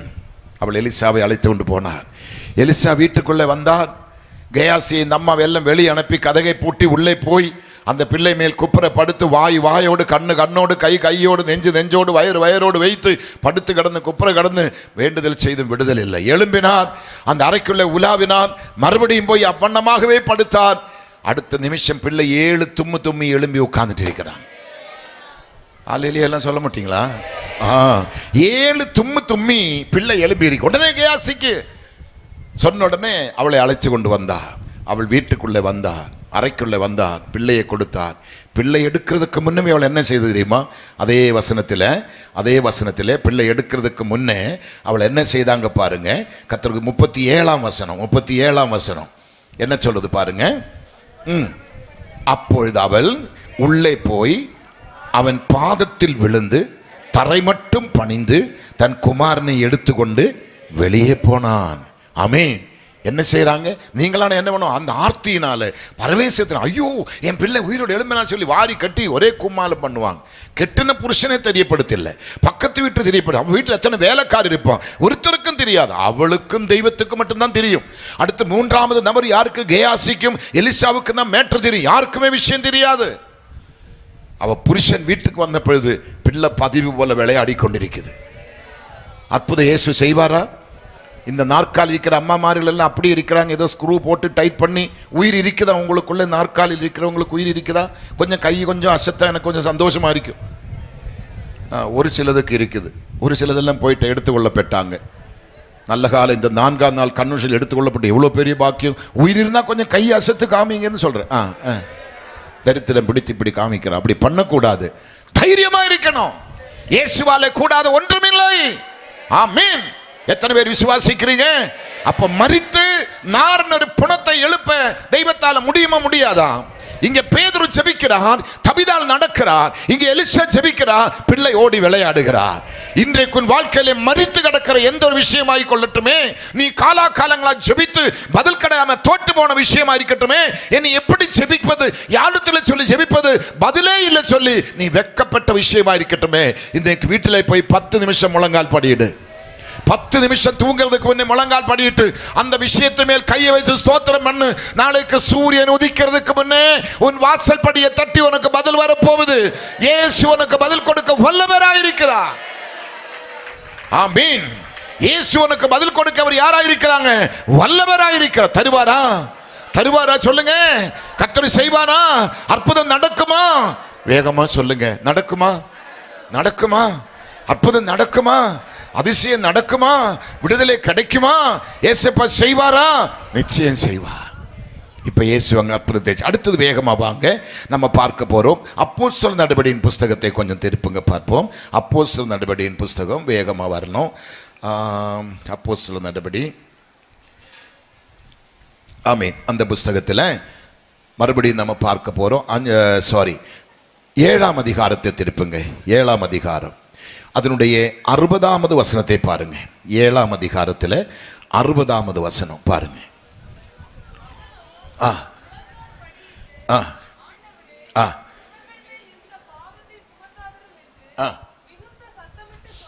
ஆமி. யார் அவன்? அது தெரியாதா? யார் அவன்? யாரு? ஸ்தேபான். எப்போ? வயிற்று வலி வந்த பொழுது, பொண்டாட்டிக்கு தலைவலி வந்த பொழுது, ஜுரம் வந்த பொழுது அல்ல, சுத்தி நின்றவனை கல்லெறியுது.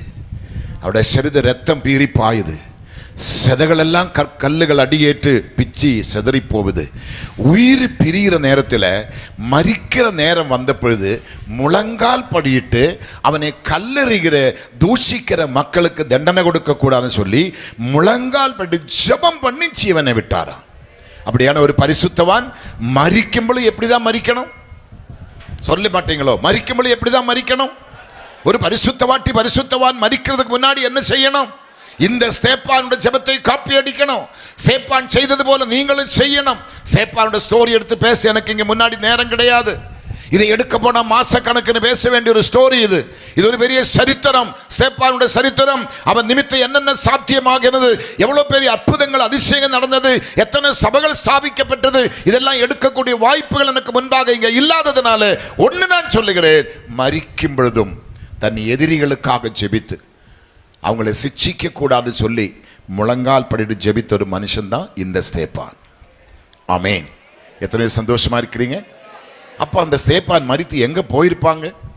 கர்த்தருடைய ராஜ்யத்துக்கு தான் போயிருப்பாங்க. மரணம் வந்தாலும் முழங்கால் ஜெபத்தை என்ன பண்ணக்கூடாது? நிறுத்தக்கூடாது. உலகமே புரண்டு வந்தாலும் முழங்கால் ஜெபத்தை என்ன பண்ணக்கூடாது? நிறுத்தக்கூடாது. ஏன் பவுலும் சிலாசும் சிறைச்சாலைக்கு போகும்போது அவங்க காலுகளை அந்த ஆமத்துக்குள்ள, அந்த தொழுவ மரம் தானே தமிழ்ல, தொழுவ மரத்துக்குள்ள ஏன் போடணும்? இவன் முழங்கால் படியிட்டா சிறைச்சாலே அசைவிடா, கட்டெல்லாம் அழுக்கப்படுவடா, இவனுங்க கட்டாயம் பாதுராத்திரி முட்டி போட்டு எழுப்பி போயிடுவாங்கடா. அந்த பயத்தினாலதான் காலு 2 எங்க போட்டு வச்சிருக்கிற? இப்போ தொழுவ மரத்திலே போட்டிருக்கிறான். பெரிய மரத்திலே ஓட்டை போட்டு அந்த ஓட்டைக்குள்ளே அது உரிய எடுக்க முடியாது, அது யாராலே எடுக்க முடியாது. அப்படி போட்டு மலாக்க பண்ணி படுக்கவும் முடியாது, நிற்கவும் முடியாது, முட்டி போடவும் முடியாது. உடம்பெல்லாம் புண்கள், கையிலெல்லாம் புண்கள், கையிலே விலங்கு. கொடூரமான சூழ்நிலை வந்து அவங்க வேதனையோட உச்சகட்டத்தில் வந்திருக்கிறார். பாதிராத்திரி வந்திருக்கிறார். உச்சகட்டத்திலே வந்த பொழுது அந்த பாதிராத்திரி அவங்களுக்கு ஜெபிக்கிற நேரம். ஆமீன். தேவனை பாடி துதிக்கிற நேரம். நம்ம பாதராத்திரில ஒரு 4-5 தூக்கம் முடிச்சிடும், கொரட்டு விட்டு தூங்குவீங்க. ஆனா இவர்களுக்கு பாதராத்திரி வந்த பொழுது அவங்களோட ஜெப வேளை வந்தது. ஜெபிக்கிறவனுக்கு தொழுவு மரமோ அல்லங்கில் கர்த்தருக்கு ஸ்தோத்திரம், ஜெபிக்கிறவனுக்கு அரஸ்டோ விலங்கோ காயமோ எதுவும் அவனை தடுக்க முடியாது. அந்த சிச்சுவேஷனில் அங்கே படுத்துக்கொண்டு 2 பேரும் பாட்டு பாடுறாங்க. கைதட்ட முடியாது, எழுமி நிற்க முடியாது, பாட்டு புக் எடுக்க முடியாது. கர்த்தருக்கு ஸ்தோத்திரம், ஆமீன். எதையும் செய்ய முடியாத அந்த கண்டிஷனுக்குள்ளேயும் அவர் பாடினார். அவர்கள் பாடினார். சிறைச்சாலை அஸ்திபாரம் குலுங்கினது. அதோட விட்டாரா இல்லை. பூமி அதிர்ந்த உடனே எல்லாரோட கையில கட்டுகளும் அழுக்கப்பட்டது.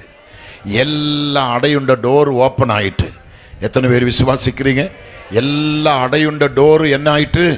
ஓப்பன் ஆயிட்டு. நம்புறீங்களா? இது நடக்குமா?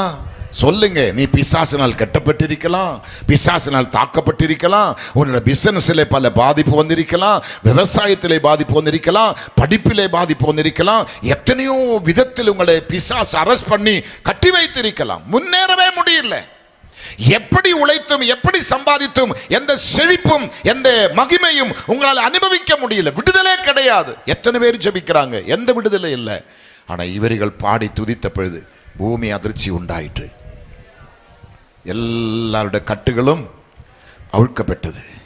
எல்லாருடைய கையில் இருக்கிற சங்கிலிகளும் முறிந்து விழுந்தது. சிறைச்சாலை தலைவனே எழும்பி அலறி ஓடி வர கர்த்தர் உதவி செய்தார். அன்னைக்கு பாதிராத்திரி ஞானஸ்நான ஆராதனை அங்க நடந்தது. ஒரு ஆமீன் சொல்ல முடிஞ்சா சொல்லிட்டு போங்க.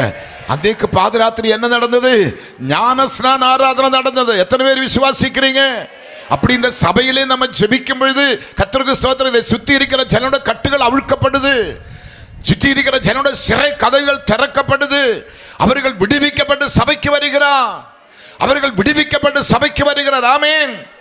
நான் காஞ்சிபுரத்தில் ஊழியத்துக்கு வந்தேன். ஒரு கிறிஸ்தவனை பார்க்கறதுக்கு இல்லை. ஒரு கத்தோலிக்க சபை உண்டு, ஒரு சிஎஸ்ஐ சபை உண்டு. அவங்களை பார்த்தா கிறிஸ்தவங்க மாதிரி எனக்கு தெரியல. விக்கிரக தோப்பு 470 டெம்பிள் காஞ்சிபுரம் சிட்டிக்குள்ள இருக்குது. காஞ்சிபுரத்தோட original name temple city. Temple city, temple city. அம்பலங்கள் கோவில்கள் நிரம்பின ஒரு இடம் தான் காஞ்சிபுரம். பிசாசுடைய ஹெட்குவார்ட்டர்ஸ் காஞ்சிபுரம். அங்கே இந்த 2 பேரை இந்த பக்கம் அனுப்பணும், தெற்றைக்கு அனுப்பணும். நாங்க சொன்னா தான் தெற்றைக்கு பிசாசு வரும். அவனுடைய ஹெட் ஆபீஸ்ல நாங்க இருக்கிறேன். அந்த தலைமை ஸ்தானத்திலே கர்த்தர் கொண்டு வைத்திருக்கிறார். ஏன்? அவன் தலையை நசுக்கிறதுக்காக. ஆமீன். ஒரு சபை இல்லை, ஒரு விசுவாசி இல்லை, பச்சை தண்ணி குடிக்க கொடுக்க ஆள் இல்லை, கஞ்சி தண்ணி குடிக்க கொடுக்க ஆள் இல்லை, தலைசாய்க்கு இடம் இல்லை, சாப்பிடுறதுக்கு சாப்பாடு இல்லை, ஒன்றுமே இல்லாம அந்த காஞ்சியிலே வந்து நான் என் மனைவின் 2 கை குழந்தைகளை வைத்துக் கொண்டு அவர்களை எப்படியாவது தூங்க விட்டுட்டு வெடிய வெடிய முழங்கால் நிற்பேன். வெடிய வெடிய முழங்கால் இருப்பேன். வெடிய வெடிய முழங்கால். சுடுதண்ணி குடிக்கிறதுக்கு சுடுதண்ணி இல்லை, அது சூடாக்கி குடிக்கக்கூடிய வசதிகள் இல்லை. கர்த்தருக்கு ஸ்தோத்திரம். அப்படிப்பட்ட நேரத்திலும் பச்சை தண்ணியை கொண்டு வைத்துக்கொண்டு அப்படியே ராத்திரியில மணிக்கூர் முழங்கால் படியிட்டு ஜெபிக்க ஜெபிக்க ஜெபிக்க காஞ்சிபுரத்தின் தலையெழுத்தை கர்த்தர் மாற்றினார். இன்னைக்கு நீங்க காஞ்சிபுரத்துக்கு வாங்க. லைவில் இந்த செய்தி போகுது. காஞ்சிபுரத்தில் வாங்க. எங்கு பார்த்தாலும் கிறிஸ்தவனை நீங்க பார்க்கலாம். எங்கு பார்த்தாலும் கிறிஸ்தவ ஆலயங்கள் நீங்க பார்க்கலாம். காஞ்சிபுரத்தில் எழுப்புதல் உண்டாவது, அறுவடை உண்டாவது. கர்த்தர் மகிமையானதை செய்கிறார். ஒரு ஆத்துமா இல்லாத அதே காஞ்சியில் தான் இன்னைக்கு 5000 பேர் ஆராதிக்கிற சபையை நான் கட்டி கொண்டிருக்கிறேன். அந்த சபை எனக்கு போதாது. காஞ்சிபுரம் ஆமீன் மனம் மாறிக்கொண்டிருக்கிறார்கள். கோவில் பூசாரிகள் ரட்சிக்கப்படுகிறார்கள், மாந்திரிகர் ரட்சிக்கப்படுகிறார்கள். இயேசு அற்புதங்களை செய்கிறார். முழங்காலுக்கு பலன் உண்டா இல்லையா? முழங்காலுக்கு பவர் உண்டா இல்லையா? சில வயசான அம்மச்சிமார் அப்பச்சன்மார் இப்ப சிந்திக்கிறது, இந்த ചെറുക്കൻ കുറച്ച് മുന്നേ വന്ന് നമ്മൾക്ക് ബലനുള്ളപ്പോൾ പറഞ്ഞിരുന്നെങ്കിൽ ഞാനൊന്ന് മുട്ടയിൽ നിന്ന് പ്രാർത്ഥിച്ചേനെ. ഇപ്പം എൻ്റെ മുട്ടയിൽ നിൽക്കാനൊന്നും എനിക്ക് ബലനില്ല. ഈ ചെറുക്കൻ ഇപ്പം എന്തിനാ ഇത് പറഞ്ഞ് എന്നെ ഇങ്ങനെ നോയിപ്പിക്കുന്നത്, എന്നെ ഇങ്ങനെ കരയിപ്പിക്കുന്നത്? അമ്മച്ചി ഹല്ലേലൂയ. 112 വയസ്സുള്ള ഒരു അമ്മച്ചിയെ ഞാൻ കണ്ടു. അമ്മച്ചിയോടെ ഇപ്പം പറയുന്നത് 112 വയസ്സുള്ള ഒരു അമ്മച്ചിയെ കേരളത്തിലെ ഒരു IPCയുടെ മീറ്റിംഗ് ഞാൻ കണ്ടു. അമ്മച്ചി മുന്നേ വരിയിലിരിക്കുക. അമ്മച്ചിയെക്കാളിലും കൊച്ചു വയസ്സുള്ളവർ ഇതേപോലെ കസാരയിൽ ഇരിക്കുമ്പോൾ അമ്മച്ചി മുന്നേ വന്ന് മുട്ടയിൽ നിന്ന് പാട്ട് പാടുകയാണ്. അമ്മച്ചിയുടെ പാട്ട് ഭയങ്കര ശബ്ദം. മൈക്കിലെ പാടുന്ന ശബ്ദത്തെക്കാട്ടിലും അമ്മച്ചിയുടെ പാട്ട് ഭയങ്കര ശബ്ദം. അമ്മച്ചി ഒരു ഗ്ലോറി പറയുമ്പോൾ இந்த ബിൽഡിംഗ് എല്ലാം അതിൽ ആരംഭിക്കും. അല്ലേലിയോ ഒന്നും അത്രയും പറയത്തില്ല, ഗ്ലോറി എന്നാ പറയുന്നത്. ഗ്ലോറി എന്ന് പറയുമ്പോഴത്തേനും ആ ഭൂമിയെല്ലാം അതിൽ ആരംഭിക്കും. நான் இந்த அம்மச்சியோட வாய் பார்த்து கொண்டே தான் இருக்கிறேன், வாய் கவனிச்சு கொண்டே இருக்கிறேன். நான் தான் அங்கே பிரசங்கியார். 4 நாள் அங்கே பிரசங்கம் பண்ணோம் IPC சபையில். கடைசி மீட்டிங் முடித்த உடனே இன்னைக்கு இங்கே பிரியாணின்னு கேள்விப்பட்டேன். இதே போல் அன்னைக்கும் பிரியாணி தான். அது என்ன பிரியாணி? போத்தரச்சி பிரியாணி. போத்தரச்சியோட பிரியாணி, பெரிய பெரிய பீஸ் போட்டு பிரியாணி செய்திருக்கிறான். இந்த அம்மச்சியை நான் போய் பார்த்தேன். அம்மச்சி வாய் வந்து திறந்தேன். வாய் திறந்து ஒற்ற பல்லு வாயில் இல்லை, ഒറ്റ പല്ലില്ല. ഞാൻ കൂട്ട അമ്മച്ചിക്ക് മക്കളത്, ഓ എനിക്കൊരു 12 പിള്ളേരെ ഉള്ളു മോനെ. എത്ര പിള്ളേരെ ഉള്ളു മോനെ? 12. അതിലൊന്നും അമ്മച്ചിക്ക് തൃപ്തിയില്ല മക്കളെ. 12 പിള്ളേരെ ഉള്ളൂ. അമ്മച്ചിയുടെ ഭർത്താവ് എന്തിയെ? ഈ 12ാമത്തെ കൊച്ച് 2 മാസം വയറ്റിലുള്ളപ്പോൾ അങ്ങേര് ഒരു മരത്തേന്ന് വീണ് ചത്തുപോയി മോനെ. എപ്പോ ചത്തുപോയി? 12ാമത്തെ മോൻ വയറ്റിലുള്ളപ്പോ, 2 മാസമായി കുഞ്ഞ് വയറ്റിലുള്ളപ്പോ അപ്പൻ മരത്തേന്ന് തെങ്ങേന്ന് വീണ് ചത്തുപോയി മോനെ. അപ്പൊ മക്കളല്ലേ എന്തിയേ? എൻ്റെ മക്കളെടാന്നേ ചോദിക്കുന്നേ. എൻ്റെ മക്കളല്ലേ എന്തിയെന്ന് ചോദിച്ചു. ഉടനെ പറഞ്ഞത് 2 പേര് അമേരിക്കയില്, 2 പേര് UK-ല്, 2 പേര് കാനഡയില്. എല്ലാവരും അവിടങ്ങളിൽ കർത്താവിൻ്റെ ശുശ്രൂഷയിൽ ശോഭിച്ചുകൊണ്ടിരിക്കുകയാണ്. എല്ലാവരും പ്രവാചകന്മാരാണ്, ഭയങ്കര പ്രവാചകന്മാരാണ്. എൻ്റെ കുഞ്ഞുങ്ങളെ ദൈവം തമ്പുരാൻ അനുഗ്രഹിച്ചിരിക്കുകയാണ്. എൻ്റെ കുഞ്ഞുങ്ങൾക്കൊരു ദോഷവും ഇല്ല. മക്കളും മരുമക്കളും കൊച്ചുമക്കളും എല്ലാം. എത്ര കൊച്ചുമക്കളുണ്ട് മക്കൾ നേട്ടെ? 47 കൊച്ചുമക്കളുണ്ട് അമ്മച്ചിക്ക്. അതിലും അമ്മച്ചിക്ക് തൃപ്തിയില്ല. 12 മക്കള്, 12 മരുമക്കള്, 47 കൊച്ചുമക്കളെ വെച്ച് ഒറ്റ പല്ലില്ലാതെ വായിലേക്ക് വെക്കട്ടെ. അമ്മച്ചി ഇത്രയും മക്കളെല്ലാം ഫോറിലിരിക്കുമ്പോൾ അമ്മച്ചിക്ക് ഒരു പല്ല് വെച്ച് തരത്തില്ലേന്ന് ചോദിച്ചു. എൻ്റെ മോനെ, അമേരിക്കയിൽ നിന്ന് മൂത്ത മോൻ വന്നു എന്നെ ഒരു വലിയ ഹോസ്പിറ്റലിൽ കൊണ്ടുപോയി നല്ല സ്റ്റൈലോടെ എൻ്റെ വായിക്കകത്ത് പല്ല് വെച്ചടാ. അന്ത പല്ല് വെച്ചിട്ട് ഉപവാസ പ്രാർത്ഥന ഗ്ലോറി എന്ന് പറഞ്ഞപ്പോൾ പല്ലങ്ങ് വെളിയിൽ പോയി മക്കളെ. அப்போ இந்த பல்லு எனக்கு க்ளோரி பறையான் தடசமாயது கொண்டு எனக்கு பல்லு வேண்டா சொன்னேன். அப்புறம் பிரியாணி பக்கத்தில் வந்து நானும் பக்கத்தில் உட்கார்ந்து அந்த பெரிய பெரிய பீஸ் எல்லாம் அப்படி போகுது. நான் கேட்டேன், அம்மச்சி இது எப்படி பல்லு இல்லாத? எந்த போனே பல்லுள்ளப்போ ஒரு போத்தினே கழிக்கும். ഞാൻ இப்போ பல்லு இல்லாதோண்டு அரை போத்தினே കഴിക്കും. എൻ്റെ കർത്താവിൻ്റെ കൃപതാട ഇതെല്ലാം എന്നും പറഞ്ഞിട്ട് എന്നോട് പറഞ്ഞത്, ആ ഒരു നല്ല ഒരു വെള്ള മുണ്ടുടുത്തിരിക്കുന്ന ആ മുണ്ട് അങ്ങോട്ട് തൂക്കി മുട്ടയെ കാണിച്ച പെരിയ തേങ്ങ സൈസിൽ മുട്ടയെ തഴമ്പ് കിടക്കുത്. ആമീൻ. മക്കളെ, 6ാമത്തെ വയസ്സ് രക്ഷിക്കപ്പെട്ട് സ്നാനപ്പെട്ടു. അന്ന് തൊട്ട് മുട്ടയിൽ നിന്ന് പ്രാർത്ഥിക്കാൻ തുടങ്ങി. അങ്ങേര് മരിച്ചതിന് ശേഷം എത്രയോ വീട്ടിലെ പോയി പാത്രം കഴുകി പുല്ലറുത്ത് കന്നാലിക്ക് കൊടുത്ത് അവരുടെ വീട്ടിലെ ചാണിയിട്ട് മെഴുകി ഈ ജോലിയെല്ലാം ചെയ്താണ് മൂത്തവനെ പഠിപ്പിക്കാൻ ദൈവം കൃപ തന്നത്. അവൻ മൂലം മറ്റോൻ പഠിച്ച്, അവൻ മൂലം മറ്റോൻ പഠിച്ച്, അവൻ മൂലം മറ്റോൻ പഠിച്ച്, അവൻ മൂലം മറ്റോൻ പഠിച്ച് 12 പേരും പഠിച്ച് എല്ലാം ഫോറിൻ കണ്ടിരിക്കാം. മോനെ, ഇതിൻ്റെ ഇത്ര കാരണം അമ്മച്ചിയുടെ മുട്ടയെന്നുള്ള പ്രാർത്ഥനയാടാ. അമ്മച്ചി ഒരു നാളും ആശുപത്രി കടന്നിട്ടില്ലടാ, ഒരു നാൾ ഞാൻ ആശുപത്രിയിൽ പോയിട്ടില്ലടാ, ഒരു മരുന്നും എൻ്റെ ദേഹത്ത് കേട്ടിട്ടില്ല. എൻ്റെ ദൈവം എനിക്ക് ഇന്നും മണിക്കൂർ കണക്കിന് മുട്ടയിൽ നിന്ന് പാടാനും പ്രാർത്ഥിക്കാനും ദൈവം എനിക്ക് കൃപ തന്നിട്ടുണ്ടടാ. ഇങ്ങനത്തെ അമ്മച്ചിമാരോട് വിളിച്ചു പറയട്ടെ, നിന്റെ വയസ്സെല്ലാം മുട്ടയെ മടക്കുവാൻ തടസ്സമല്ല. ആമേൻ. എത്ര പേര് വിശ്വസിക്കുന്നുണ്ട്? എത്ര പേര് ഏറ്റെടുക്കുന്നുണ്ട്? എത്ര പേര് ഏറ്റെടുക്കുന്നുണ്ട്? അപ്പൊ മുഴങ്കാലുള്ള പ്രാർത്ഥന നിന്റെ തലമുറയെ കർത്താവ് അനുഗ്രഹിക്കും. നിന്റെ ഭവനത്തെ ദൈവം അനുഗ്രഹിക്കും. നീ കൈട്ട് ചെയ്യുന്ന ഓരോ ജോലികളെയും ദൈവം അനുഗ്രഹിക്കും. നിന്റെ ഭവനത്തിൽ തലമുറയായി അനുഗ്രഹിക്കുന്ന ഒരു ഗോത്രത്തെ നീ കാണണമെങ്കിൽ ഒന്നും ചെയ്യണ്ട, മുട്ടയിൽ നിന്ന് പ്രാർത്ഥിച്ചാൽ മതി. മുട്ടയിൽ നിന്ന് പ്രാർത്ഥിച്ചാൽ മതി. മുട്ടയിൽ നിന്ന് പാട്ട് പാടുന്ന മതി. മുട്ടയിൽ നിന്ന് വേദപുസ്തകം വായിച്ചാൽ മതി. നിന്റെ തലമുറകളെ കർത്താവ് അനുഗ്രഹിക്കും. തലമുറയായി ദൈവം അനുഗ്രഹിക്കും. നിന്റെ ആവശ്യങ്ങൾക്കെല്ലാം സ്വർഗത്തിന്റെ കലവറ തുറന്നിരിക്കും. സ്വർഗത്തിന്റെ വാതിൽ ഒരുത്തനും അടയ്ക്കാൻ പറ്റത്തില്ല. സ്വർഗത്തിന്റെ വാതിൽ ഉനക്ക് തുറന്നു നിൽക്കും. BJP ഭരണത്തിൽ വന്നപ്പോൾ ക്രിസ്ത്യാനിക്ക് ചെയ്ത എന്തുവാ? അവൻ എവിടുന്നെങ്കിലും 10 രൂപ വരുന്നുണ്ടെങ്കിൽ അത് നിർത്തണം, അതേ തടസ്സം ചെയ്യണം. അങ്ങനെങ്കിൽ ഇവൻ അങ്ങ് നശിക്കണം. അവൻ അത് എന്ന് അമേരിക്കൻ പണത്തെ ഫോറിൻ പണിയെ തടസ്സം ചെയ്തനോ അപ്പോഴാണ് ഇന്ത്യ മണ്ണിൽ വേലയെ വളരെ ആരംഭിച്ചത്. കാരണം അവനത് നിർത്തുമ്പോൾ தான் പാസ്റ്റർമാർ ജപിക്കാൻ ആരംഭിച്ചത്. അതുവരെയ്ക്ക് ഇന്ന് മണ്ണാങ്കട്ടി ജപിക്ക മാട്ടാം. മാസം നമുക്ക് ഇവിടെ പണം വരുമ്പോൾ അതിൽ നിന്ന് പാതിയെടുത്ത് അനാഥ കുഞ്ഞുങ്ങൾ കൊടുത്ത് മിച്ചം പണത്തെ നമുക്ക് ചേർക്കാൻ ചൊല്ലി കള്ളന്മാരുകൾ അന്ത പണങ്ങളെ വൈത്ത് ഇരിക്കുമ്പോൾ നല്ല മോഡിജിയെ കർത്താവ് നമുക്ക് പ്രധാനമന്ത്രിയെ കൊണ്ടുവന്നു. ആ മനുഷ്യന് ദ്രോഹമല്ല നല്ലത്. ഇവനെല്ലാം മുട്ടുമടക്ക വയ്ക്കണമെങ്കിൽ പ്രധാനമന്ത്രിയെ കൊണ്ടേ കഴിയത്തുള്ളൂ. ഇപ്പൊ ചിലരെല്ലാം എന്നെ ഒരുമാതിരി നോക്കുന്നു, ആ പ്രധാനമന്ത്രി ആന്ന് പറയും. അതെ, അങ്ങേരെ തന്നെയാണ് പറയുന്നത്. നീ ഇന്നും ശരിയാ പ്രാർത്ഥിച്ചില്ലേ, ഇന്നും അങ്ങേരെ വരും. നീ ശരിയാ മുട്ടിൽ നിന്ന് പ്രാർത്ഥിച്ച് അങ്ങേരെ കാണാതെ പോയിടും.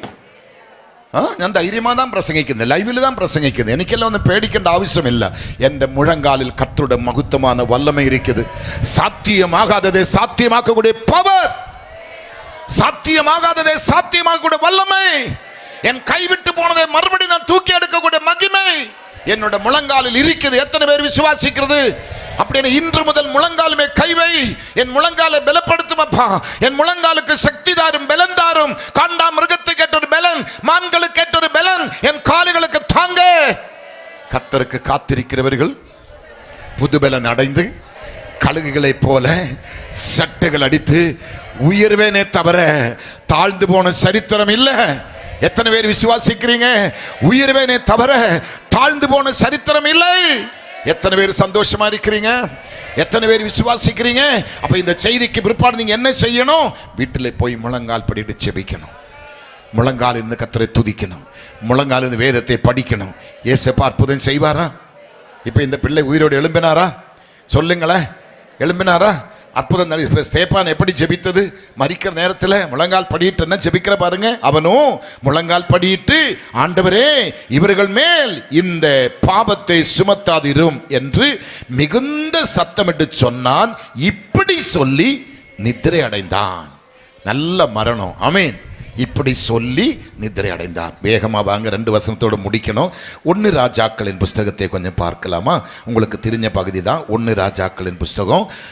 17ஆம் அதிகாரத்தை எடு மக்களை. 17ஆம் அதிகாரத்தை எடுங்க. 1 ராஜாக்கள் 17ஆம் அதிகாரம் 19லிருந்து கொஞ்சம் கீழே வாங்கல.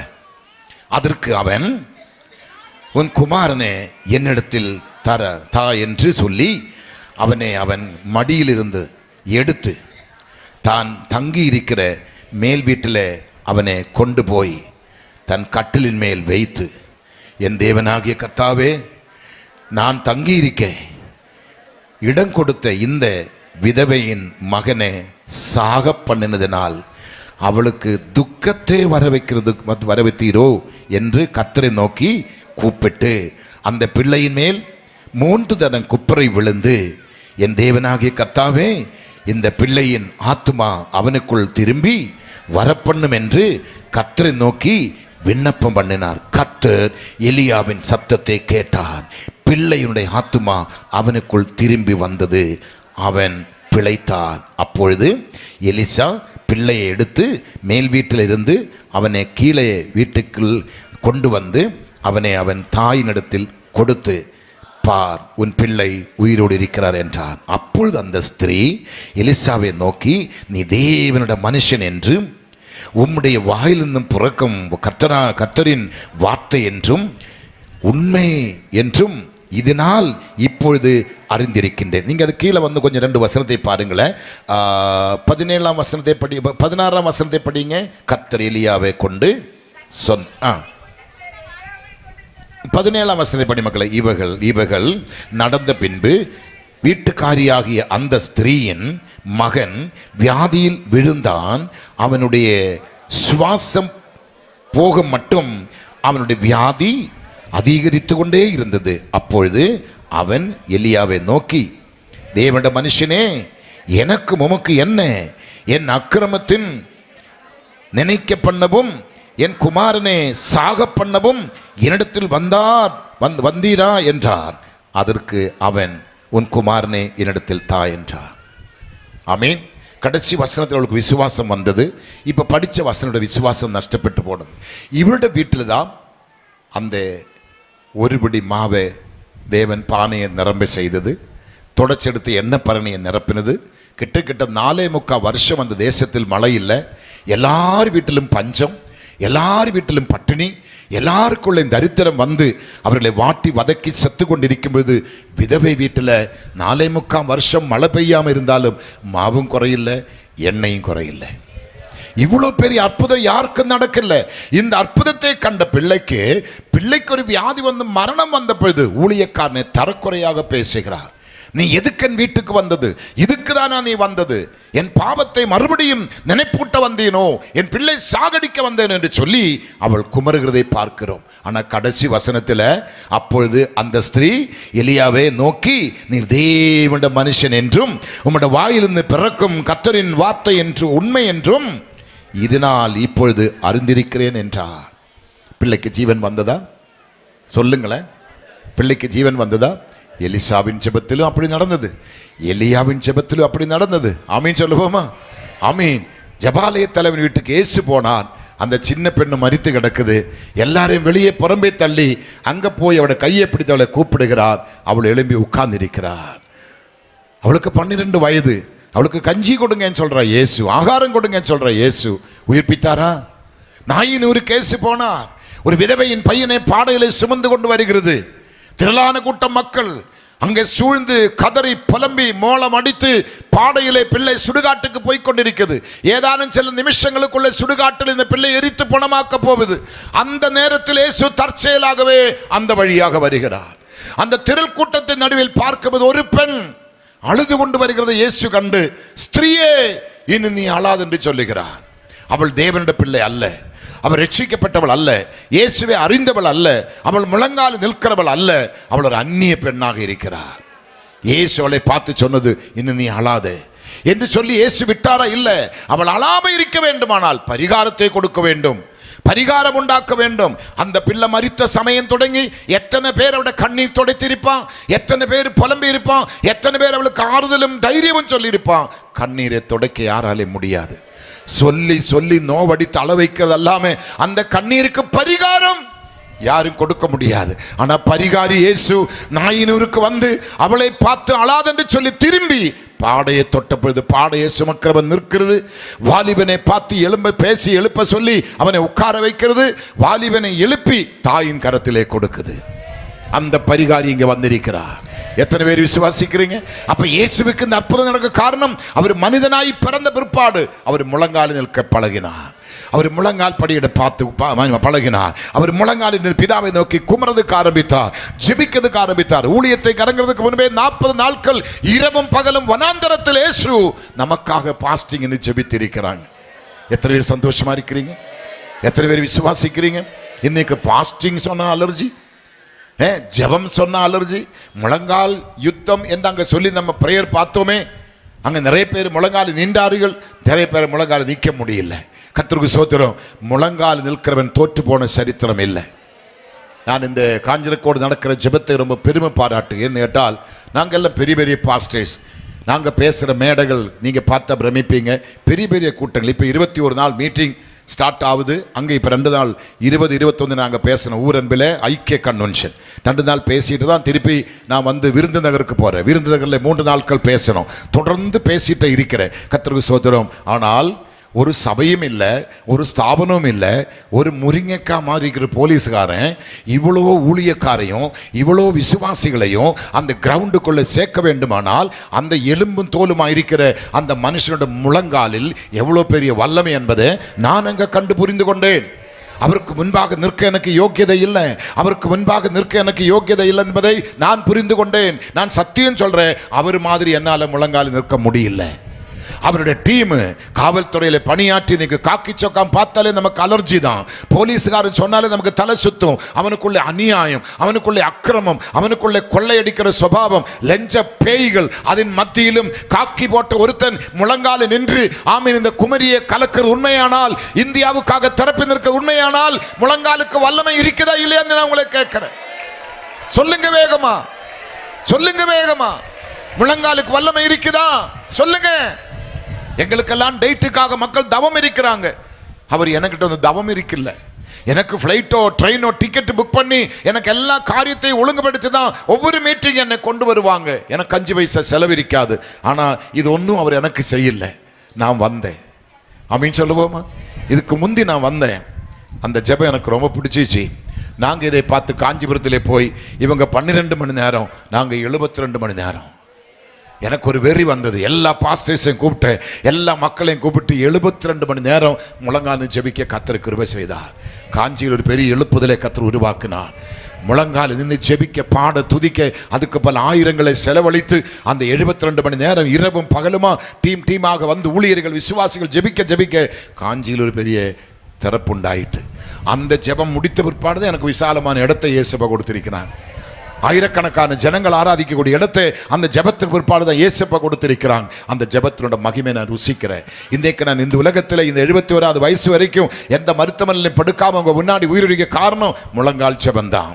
இன்னைக்கு இந்த நல்ல உடுப்பு போட்டு நிற்க காரணம் முழங்கால் ஜெபம் தான். இன்னைக்கு நல்ல கஞ்சி குடிக்க காரணம் முழங்கால் ஜெபம் தான். நான் உயிரோடு இருக்க காரணம் இந்த முழங்கால் ஜெபம் தான். என்னை சுகமாக்குறது, என்னை விடுவிக்கிறது. எத்தனை கோடிகள் எனக்கு தேவைப்பட்டாலும் என் தேவைகளை சந்திக்கிறது முழங்கால் தான். உங்களுக்கு எத்தனை கோடி வேணும்? எங்குமே போகாது. முழங்கால் இருக்குது பணம், வீடு முழங்கால் இருக்குது, உன் பொண்ணுக்கு மாப்பிள்ளை முழங்கால் இருக்குது, உன் மாப்பிள்ளைக்கு பொண்ணு முழங்கால் இருக்குது, உனக்கு வேலை, படிக்கிற பிள்ளைகளுக்கு சொல்றேன், உன்னுடைய டாக்டரேட் பட்டங்கள், உன்னுடைய டிகிரி எல்லாம் உங்க முழங்கால் தான் இருக்குது. ஞானிகளை வெட்கப்படுத்த பைத்தியங்களை தான் கர்த்தர் எடுக்க போறாங்க. பைத்தியத்துக்குள் இருக்கிற குணம் என்ன? முழங்கால் பாடுகிறார், முழங்கால் துதிக்கிறார், முழங்கால் ஜெபிக்கிற பைத்தியமே. ஞானிகளை கர்த்தர் உனக்கு முன்பாக வெட்கப்படுத்த போகிறார். எந்த ஞானியும் உனக்கு முன்பாக நிற்க முடியாது என்பது சத்தியம். அவ்வளவு பவர் முழங்காலில் இருக்குது. நம்பலாமா? நம்பலாமா? சொல்லுங்க சத்தமா. எனக்காக எத்தனையோ மந்திரவாதிகள், எத்தனையோ யாகங்கள், எத்தனையோ சூன்யங்கள், எத்தனை காரியங்கள் சவால் கொடுத்து நடத்திட்டு இருக்கிறாங்க. இது வரைக்கும் என் தலையில் ஒரு முடி கீழே விழுந்தது உண்டானால் அவன் மாந்திரிகத்தினால் விழல. ஆமீன். அவர் சொன்னாதான் விழும். அப்படிதான் எழுதி வச்சிருக்கிறேன். அவன் அங்க கோழி வெட்டி யாகம் கொடுத்த, இங்க மாடு வெட்டி யாகம் கொடுத்த, அங்க ஆடு வெட்டி யாகம் கொடுத்த, நான் கசண்டி ஆவில்லை. ஆமீன். எத்தனை பேர் விசுவாசிக்கிறீங்க? என் தலையில் ஒரு முடி வேணும் உத்தரவு வந்தா தான். அவ்வளோ கரசனை உள்ளவர் கர்த்தர் நம்மை கண்ணின் மணியாக வைத்திருக்கிறார். எந்த தேவன் கண்ணானால் என்னை தொடுகிறவன் கண்ணின் மணியை தொடுகிறான் இயேசு சொல்லியிருக்கிறார். உன்னை தொடுகிறவன் கண்ணின் மணியை தொடுகிறான் இயேசு சொல்லியிருக்கிறார். அவருடைய கண்ணின் மணியாக கர்த்தர் என்னை உன்னை வைத்திருக்கிறார்.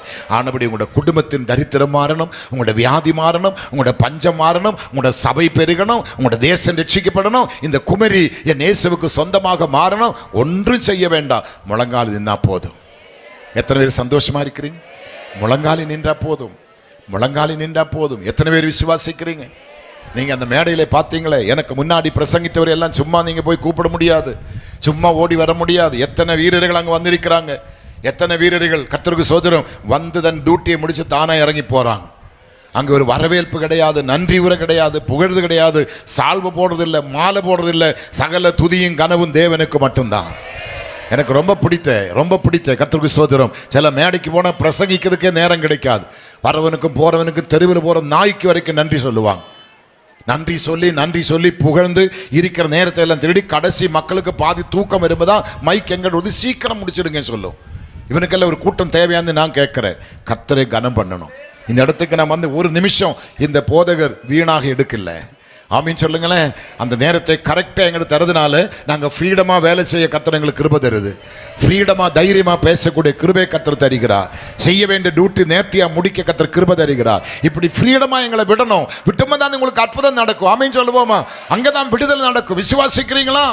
எத்தனை பேர் விசுவாசிக்கிறீங்க? எத்தனை பேர் நம்புறீங்க? இயேசுவாலே கூடுமா? இயேசுவாலே கூடுமா? இயேசு அற்புதம் செய்வாரா? விடுதலை நீங்க பெற்றுக்கொள்ள முடியுமா? எங்க இருக்குது விடுதல்? முழங்காலில். யாரோட முழங்காலில்? என்னோட முழங்காலில். நான் அடிக்கடி சொல்லுவேன், இந்த மோடிஜி வந்தப்போ ஒரு பெரிய கட்டளை புறப்படுவித்தது. பசு காலை அறுக்கக்கூடாது, அறுத்தா அவனுக்கு சிறை தண்டனை. பசுவினை அறுத்தா ஒத்துழைப்பு கொடுக்க மாட்டீங்களா? இந்த மோடிஜி வந்தப்போ தான் அந்த வார்த்தை சொன்னாங்க. அதனுடைய ரகசியம் என்ன நீங்க சொல்லுங்க. பசு காலை அறுக்கக்கூடாதுன்னு சொல்றதுக்கு என்ன காரணம்? என்னமோ சொல்கிறாங்க. இங்கே என்னடா மக்கள் சொல்லுங்களேன். டாக்டராக போகிறீங்க, நர்ஸாக போகிறீங்க, ஃபாரின் போக போகிறீங்க, கல்யாணம் கட்ட போகிறீங்க, சொல்லுங்கடியாம்மா. பசுவுக்கு ஏதாவது கோர்ட் உண்டா? பசுவிന് வக்கீல் உண்டா? அவனு ஜட்ஜி உண்டா? அவனுக்கு வக்காலத்து பேச எவனா உண்டா? ஒன்றுமே இல்லை. அப்போ பசுவின் கழுத்திலே கத்தி வச்சா அவனுக்கு சிறை தண்டனை சொல்ல காரணம் என்ன? இந்த பசு படுக்கும்போதும் முட்டி போடும், எலும்புங்களும் முட்டி போடும். முட்டி போடாமல் படுக்கவும் மாட்டேன், முட்டி போடாமல் எழும்ப மாட்டேன். உனக்காக சட்டம் எங்கேயோ உற்பத்தி ஆகுது. அப்போ முழங்கால் நிற்கிறவனே, பாட்டுக்காரி சொல்லுங்க, முழங்கால் நிற்கிறவனை எவனை சேதப்படுத்த முடியுமா? டே, வீட்டிலே பால் கறக்கிற பசுமாடுக்கு இப்படி ஒரு கட்டளை இந்தியா தேசத்திலே பரவினது உண்டானால் அந்த பசுமாடு எவ்வளவு பாக்கியவதி. ஆமீன், ஆமீன். எத்தனை பேர் சந்தோஷமா இருக்கிறீங்க? எத்தனை பேர் சந்தோஷமா இருக்கிறீங்க? அப்ப மிருகம், ஆமீன், எந்த மிருகமானாலும் பொத்தொன்னு விழ மாட்டாங்க. அது முட்டி போட்டு மெதுவா படுக்கும், முட்டி போட்டு மெதுமை எழுப்புவாங்க. எழும்பி அந்த மூச்சு எல்லாம் விடு, கர்த்தருக்கு சோத்திரம் என்று சொல்லி அப்படி உடம்பை முறுக்கி ஒரு சோத்திரம் எல்லாம் சொல்லிட்டு தான் மேய போவோம். உங்க மாதிரி எடுத்ததும் பல்லு விளக்காம சாப்பிட போக மாட்டேன். ஆமீன். அப்படி நன்றியுள்ள மிருகத்துக்கு பரமபிதா இறங்கி உதவி செய்கிறார். எத்தனை பேர் சந்தோஷமா இருக்கிறீங்க? அதிகாலமே பாருங்க, இருட்டோடு பக்கத்து மரத்திருக்கிற குருவி பாடுது, குருவி பாட்டு பாடுது, காக்க பாட்டு பாடுது, அதெல்லாம் ஜெபிக்குது, நம்ம குரட்டு விட்டு தூங்குது. ஆமீன். அந்த பறவைகள் எல்லாம் ஆண்டவருக்கு நன்றி தெரியப்படுத்துகிறார். உயிர் உள்ளதெல்லாம் ஆண்டவருக்கு நன்றி தெரியப்படுத்துகிறார். ஆனா நன்றி கெட்ட ஒரு கூட்டம் இந்த பெந்தகோசுகாரு தான். நீங்க சரியானபடி திருந்தணும், சரியானபடி நீங்க மானசாந்தரப்படணும், சரியான ஒரு தீர்மானத்தை எடுக்கணும். இன்று முதல் சாத்தியமாகாததை நான் சாத்தியப்படுத்தி கொண்டு வருவேன். என் முழங்கால நின்று நான் சாதிக்க வேண்டியதை சாதிப்பேன். என் முழங்காலை அதுக்காக நான் உபயோகப்படுத்துவேன். என் முழங்கால நின்று எல்லா விதமான நன்மைகளையும் நான் உரிந்தெடுத்து அனுபவிப்பேன் சொல்லி ஒரு தீர்மானம் எடுங்க. இயேசு உங்களை ஆசீர்வதிப்பார். இறுதியாக லூக்கா சுவிசேஷத்துக்கு வேகமா வாங்க, அதோடு நான் முடிக்க போறேன். லூக்கா சுவிசேஷத்துக்கு வேகமா வாங்க. லூக்கா சுவிசேஷம், கர்த்தருக்கு ஸ்தோத்திரம், 22ஆம் அதிகாரத்தை எடுங்க பார்ப்போமே. 22ஆம் அதிகாரம், அதனுடைய 41, 42 வசனம் பாருங்க. 41, 42. அவர்களை விட்டு கல்லேறு தூரம் அப்புறம் போய் முழங்கால் படியிட்டு, பிதாவே உமக்கு சித்தமானால் இந்த பாத்திரம் என்னை விட்டு நீங்கும்படி செய்யும், ஆயிலும் என்னோட சித்தத்தின்படி அல்ல உம்முடைய சித்தத்தின்படியே ஆவக்கடவது என்று ஜெபம் பண்ணினார். அப்பொழுது வானத்திலிருந்து ஒரு தூதன் தோன்றி அவரை பலப்படுத்தினார். அவர் மிகவும் வியாகுலப்பட்டு அதிக ஊக்கத்தோடு ஜெபம் பண்ணினார்கள். அவருடைய வேர்வை இரத்த துள்ளி பெருதுள்ளிகளாக தரையிலே விழுந்தது. எத்தனை பேர் விசுவாசிக்கிறீங்க? எத்தனை பேர் விசுவாசிக்கிறீங்க?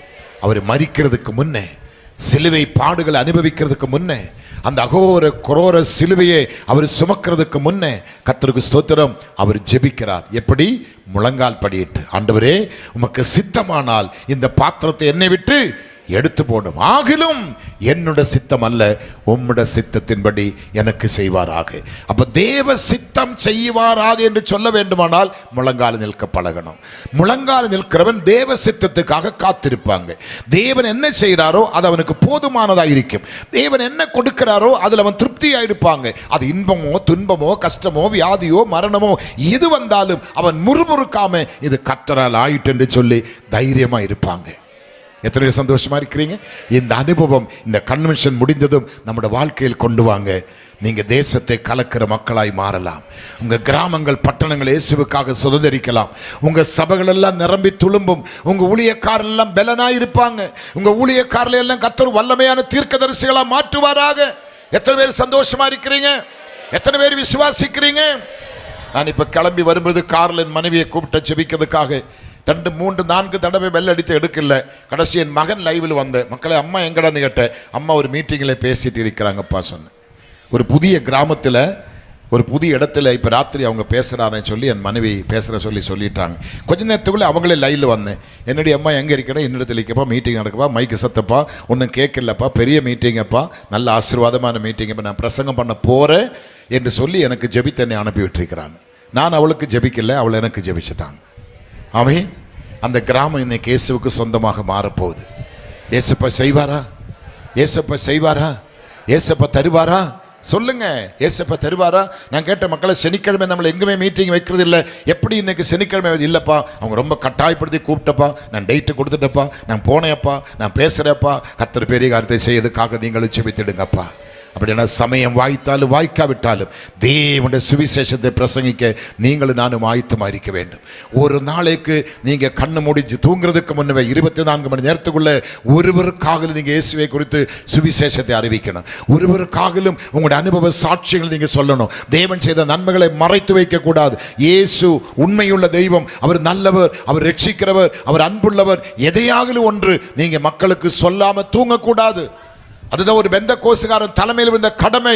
இந்த சுவிசேஷன் அறிவிக்காம இருந்தால் எனக்கு ஐயோ என்று தான் எழுதி வச்சிருக்கிறாங்க. ஆனபடி எல்லாரும் சுவிசேஷத்தை அறிவிக்கணும். எல்லாரும் இயேசுவை குறித்து பறைசாற்றணும். இயேசுதான் மெய்யான தெய்வம் என்று எங்கும் மார்விரித்து தைரியமா நீங்க சொல்லணும். கிறிஸ்தவன் பயந்திருக்க கூடாது, பயந்தாங்கொள்ளே இருக்க கூடாது, தைரியசாலியா இருக்க வேண்டும். பால சிங்கங்களை போல் நீங்க மாறணும். கர்த்தர் உங்களை கைவிட மாட்டார். உங்க தேவைகள் எல்லாம் இயேசுப்பா சந்திப்பார். எத்தனை பேரு உங்க தேவைகள் எல்லாம் யாரு சந்திப்பாங்க? இயேசுப்பா சந்திப்பார். உங்க தேவைகள் எல்லாம் யாரு சந்திப்பாங்க? இயேசுப்பா சந்திப்பார். யாரே கேட்கணும்? சொல்லுங்க. 2 பிள்ளைகளை படிக்க வைத்து ஆளாக்கி எல்லாம் முடித்து ஃபாரின் கண்ட்ரிக்கு அனுப்பினோம். கல்யாணம் கட்டி வச்சோம். கல்யாணம் கட்டுற வரைக்கும் பரவாயில்லை.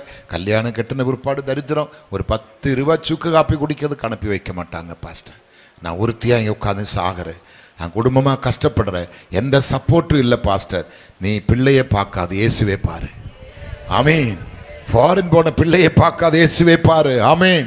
நீ முழங்கால் படியிடு, உன்னை தேடி வரும், உன்னை தேடி வரும். எத்தனை பேர் விசுவாசிக்கிறீங்க? கர்த்தர் ஆசீர்வாதத்தை உனக்கு தேடி கொண்டு கொடுப்பார். நம்பலாமா? சொல்லுங்க வேகமா, சொல்லுங்க வேகமா. நம்பலாமா? கர்த்தர் உன்னை பலப்படுத்துவாரா? சொல்லுங்க. நான் சாப்பிடுற சாப்பாடு என்னை பலப்படுத்துறது இல்லை, அதுக்குள்ள சாப்பாடு நான் சாப்பிட்றது கிடையாது. பாஸ்டர் கெஞ்சுறாங்க. இப்பொழுதும் தம்பி சொன்ன இன்னைக்கு பிரியாணி எப்படி ஆசை காட்டுற பார்த்தீங்களா? பிரியாணி ஒரு வாய் சாப்பிட்டு தான் போகணும். ஒரு வாயும் சாப்பிட முடியாதடா, 2 வாயும் சாப்பிட முடியாதடான்னு சொன்னேன். காலையில் இங்கே வரும்போது பெரிய குழல் மாதிரி ஒருத்தர் ஆமீன் எடுத்து எத்தனை லிட்டர் எனக்கு தெரியல, கறிக்கு வெள்ளம். பிரசங்கிக்க வந்த உடனே குடிச்சு முடிக்க முடியல, மூச்சு வாங்குது. முடிச்ச உடனே திரும்பி அதே மாதிரி குழல் வருது, அதையும் குடிச்சிட்டு இப்போ வரும்பளே ஃபோன் பண்ணி சொன்னேன், தயவு செய்து அந்த கிளாஸில் அதை எடுத்துகிட்டு வராதுங்க, வேண்டாம், என்னால் அதை குடிக்க முடியாது. ஆமீன் சொல்லுங்களேன். வீட்டுக்கு போனால் பிள்ளைங்க நல்ல ஆகாரத்தை செய்து எனக்கு ஏற்ற மாதிரி கொண்டு டேபிளில் வைத்து என்ன சாப்பிட்டா அந்த பிள்ளைகளை கேளுங்களேன். நான் எப்படி பேசுறது? சாயங்காலம் எனக்கு விதவிதமான ஸ்நாக்ஸ் கொண்டு வைக்குது, ஒன்றும் கூட தொட்டு கூட பார்க்கல, திரும்பியும் கூட பார்க்கல, ஓடி உங்கள் மேடைக்கு வந்திருக்கிறேன். என்னை பலப்படுத்துகிற கிறிஸ்துவினாலே எல்லாவற்றையும் செய்ய கர்த்தர் என்னை பலப்படுத்துகிற. சாப்பிட்றது தப்புன்னு நான் சொல்லுது, எவ்வளோ தின்ன முடியுமோ தின்னுக்கோ, நான் வேண்டாம் சொல்லலை. ஆனால் என்னை பலப்படுத்துகிற கிறிஸ்து தான் என்னை அவர் பலப்படுத்துகிறார். எவ்வளோ நேரம் பேச கொடுத்தாலும், இன்னைக்கு விடிய விடிய பேச சொன்னாலும் பேச கர்த்தர் கிருபை தருகிறார். யூகே லண்டனில் 21 நாள் ஒரு சர்ச்சை நான் பிரசங்கம் பண்ணுறேன். ஒரு நாளைக்கு 3 மெசேஜ். காலை 7 மணிக்கெல்லாம் பாஸ்ட் அழைச்சிட்டு போவாங்க, ராத்திரி நாங்கள் 1 மணிக்கு தான் ரூமுக்கு வருவேன். 21 நாள் ஒரு சர்ச்சில். ஷார்ஜா ஐபிசியில் 3 நாள் டேட்டு, முடிக்க 9 நாட்கள். ஒரு நாளைக்கு 3 மெசேஜ். கர்த்தருக்கு ஸ்தோத்திரம். அமெரிக்காவில் டாலஸில் 3 நாள் மீட்டிங்கு, முடிக்க 10 நாட்கள். 10 நாட்கள் 3 வேளை மெசேஜ், 30 மெசேஜ். எப்படி கொடுக்க முடியும்? கர்த்தர் பலப்படுத்துகிறார். ஆஸ்திரேலியாவில் கர்த்தருக்கு ஸ்தோத்திரம். எந்தெந்த பகுதிக்கு போனாலும் கர்த்தர் 3 நாள் மீட்டிங், பல நாட்களாவது முடியுதுக்கு. அவ்வளோ அற்புதங்கள் நடக்குது, அவ்வளோ விடுதலை மக்களுக்கு கொடுக்குறாங்க. இன்னைக்கு நான் இந்த மாவட்டத்திலே வந்து பார்க்கும் பொழுது அந்த அளவுக்கு என்னால் விடுதலை பார்க்க முடியாது. நம்ம பிரசங்கம் கேட்டு கேட்டு கேட்டு தளம்பிச்சு கிடக்குறாங்க. இந்த மெசேஜ் இப்போ நான் ஆந்திராவிலே கொடுத்திருந்தா ஆயிரக்கணக்கான மக்கள் ரட்சிக்கப்படுவாங்க. வடந்த மாநிலத்திலே போய் நான் பிரசங்கம் பண்ணா 100கணக்கான மக்கள் ஓடி வருவாங்க. இப்போ 2 நாட்கள் நாங்கள் சொந்த செலவிலே வட மாநிலத்தில் ஆமீன் ஒரு பெரிய மீட்டிங் நாங்கள் நடத்தினோம். ஒரு பெரிய RSS பெரிய கிரவுண்டு, 7 ஏக்கர் கிரவுண்டில் பெரிய ராட்சஸ ஸ்டேஜ் போட்டு எங்கள் சொந்த செலவிலே நான் போய் பிரசங்கம் பண்ணேன். கர்த்தருக்கு ஸ்தோத்திரம். 780 பேர்கள் ஞானசாரம் எடுத்திருக்கிறாங்க. அது நான் இங்கே 70 நாள் நடத்தினாலும் 7 பேர் ஞானசாரம் எடுக்க மாட்டேன். இன்னைக்கு நான் ஃபாரின் போகிறதெல்லாம் கேன்சல் பண்ணிட்டோம். ஃபாரின் போகிறதெல்லாம் கேன்சல் போனால் பணம் கிடைக்கும், பேரு கிடைக்கும், புகழ் கிடைக்கும், மக்கள் ரட்சிக்கப்படுறதுக்கு இல்லை, ஸ்நானப்படுறதுக்கு இல்லை. கர்த்தருக்கு ஸ்தோத்திரம். எனக்கு தேவை நாளைக்கு ஒரு 15 பேர் ஆகலும் இங்கே ஞானசாரம் எடுக்கணும். மினிமம் நான் குறைஞ்சது சொல்கிறேன், 15 பேர் ஆகலும் நாளைக்கு இயேசு எனக்கு வேணும் சொல்லி எனக்கு முன்னாடி நிற்கணும். அது போதும் எனக்கு. அது பார்க்க தான் நான் வந்தேன், அதுக்காக தான் நான் வந்தேன். ஆத்துமாக்களை ஆதாயப்படுத்துகிறவன் ஞானமுள்ளவன். ஏசப்பா செய்வாரா? சொல்லுங்க சத்தமா. ஏசப்பா செய்வாரா? தஞ்சாவூரில் போன மாசம் நான் பேசுற அந்த பாஸ்டரோட மனைவி டாக்டர், பெரிய டாக்டர். மகளும் அதே மாதிரி அமெரிக்காவில் பெரிய ஒரு பதவியில் இருக்கிற மருமகன் டாக்டர். எல்லாம் பெரிய ஃபேமிலி. நான் 3 நாட்கள் பேசி கடைசி ஆட்டக்கால் கொடுக்கும் பொழுது நான் அந்த பாஸ்டர்மாவை கூட்டி என்ன முடியுமா பாருங்க சொன்னா, எண்ணி பார்த்து பாஸ்டர் இதுவரைக்கும் 100 பேர் வந்திருக்கிறாங்க பாஸ்டர் ஞானசாரம் எடுக்கிறதுக்காக. கடைசியிலே பார்த்து அதில் அநேக பிள்ளைகள் இஸ்லாமிய பிள்ளைகளாக இருக்கிறார். சத்தியம் கேட்டு மனம் திரும்பி நான் முடிச்சாங்க. அந்த காரில் ஏறி கிளம்ப பார்க்குறேன், என் கார் விட மாட்டாங்க. ஆம்புலன்ஸிலும் அங்கே நீங்கள் மெடிக்கல் காலேஜ் எல்லாம் மக்களை தூக்கிட்டு வராங்க. என்ன மாதிரி அற்புதம் நடக்குது தெரியுமா? தஞ்சாவூரில் போனால் தலையாட்டுற பொம்மை தான் நீங்கள் பார்க்க முடியும். ஆனால் இயேசுவின் நாமத்தை உயர்த்திட்டு வந்திருக்கிறோம். எந்த இடத்துக்கு போனாலும், எந்த கிராமத்தில் போனாலும், எந்த பட்டணத்தில் போனாலும் இயேசுவின் நாமம் மகிமைப்படணும். இயேசுவை நீங்கள் உயர்த்தினால் இயேசு உங்களை உயர்த்துவாராக. இயேசுவை நீங்கள் புகழ்ந்தால் இயேசு உங்களை புகழ்வாராக. இயேசுவுக்காக கொடுத்தால் இயேசு உங்களுக்கு கொடுப்பாராக. இயேசுவுக்காக எழும்பினால் அவர் உங்களை எழுப்புவாராக. இயேசுவின் நாமம் அது எங்கும் பறைசாற்றப்பட வேண்டும். வேறொரு நாமம் நமக்கு இல்லை. நமக்கு இருக்கிற ஒரே ஒரு நாமம் அது இயேசுவின் நாமம். எத்தனை பேர் விசுவாசிக்கிறீங்க? எத்தனை பேர் நம்புறீங்க? அந்த இயேசு எனக்குள்ள இருந்தால் பெரிய பெரிய காரியங்கள் நடக்கும். அந்த பெரியவர் எனக்குள்ள வந்தால் பெரிய பெரிய காரியங்கள் நடக்கும். அவர் எனக்குள்ள இருந்தால் என்னை வித்தியாசமான பாதையிலே நட செய்வார்கள், என்னை வாழ வைப்பார்கள், என் தேவைகள் சந்திப்பார்கள், எனக்கு அற்புதங்களை செய்வார். நம்பலாமா? விசுவாசிக்கலாமா? எத்தனை பேர் நம்புறீங்க? எத்தனை பேர் நம்புறீங்க?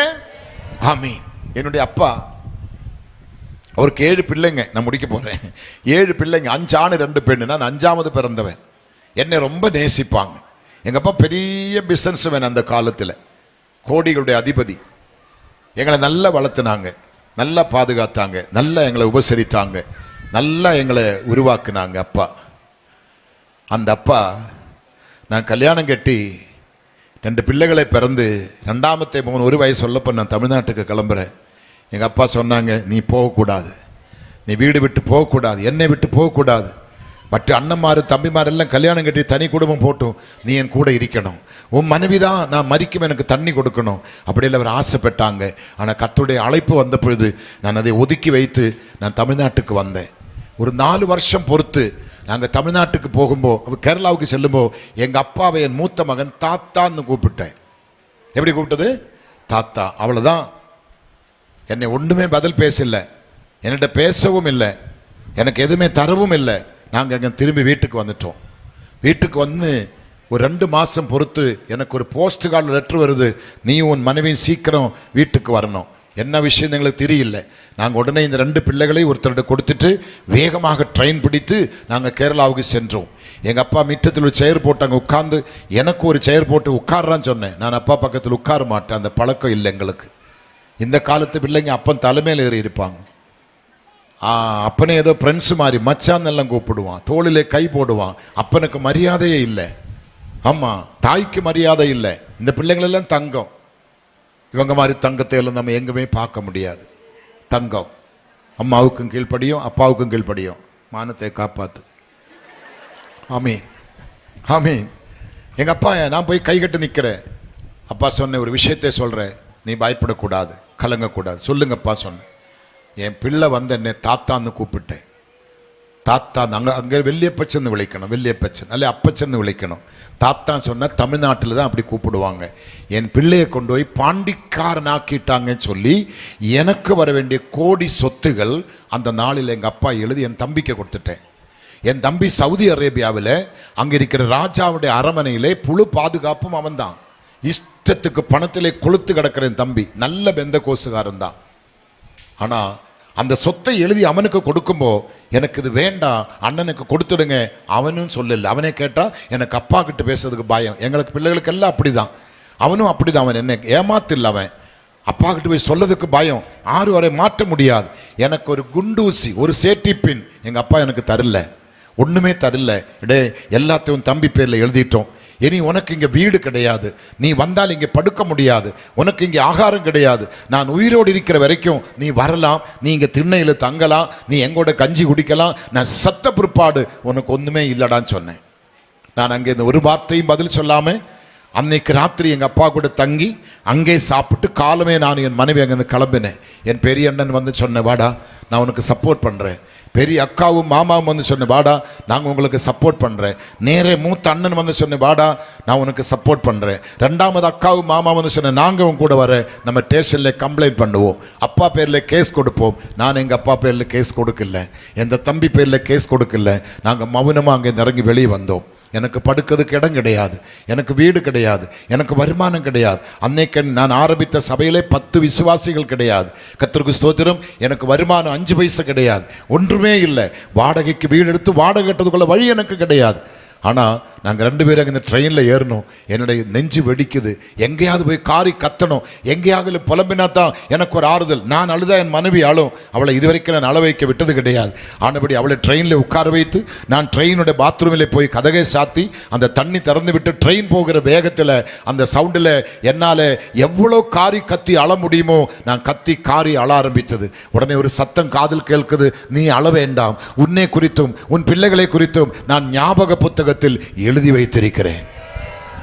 அந்த வார்த்தையை கேட்டப்ப எனக்கு தமிழ் தெரியாது, ஜீவ புஸ்தகம் நியாயத்தீர்ப்பின் புஸ்தகம் எனக்கு தெரியும், இந்த ஞாபக புஸ்தகம் தெரியாது. நான் அங்கேருந்து வெளியே வந்து முகங்களி வெளிவந்தேன். மனைவி கேட்குற, 2 மணி நேரம் ஆச்சு உள்ளே போய், ஏன் இவ்வளோ நேரம்? நானே பயந்துட்டோம், நீங்கள் கீழே விழுந்துட்டாரா? எனக்கு ஒரே பயமாயிட்டு. இல்லடி, நான் அந்த பாத்ரூமில் போய் கொஞ்ச நேரம் உட்காந்துட்டு வந்துட்டேன் சொன்னேன். அழுத விஷயம் சொல்லவே இல்லை.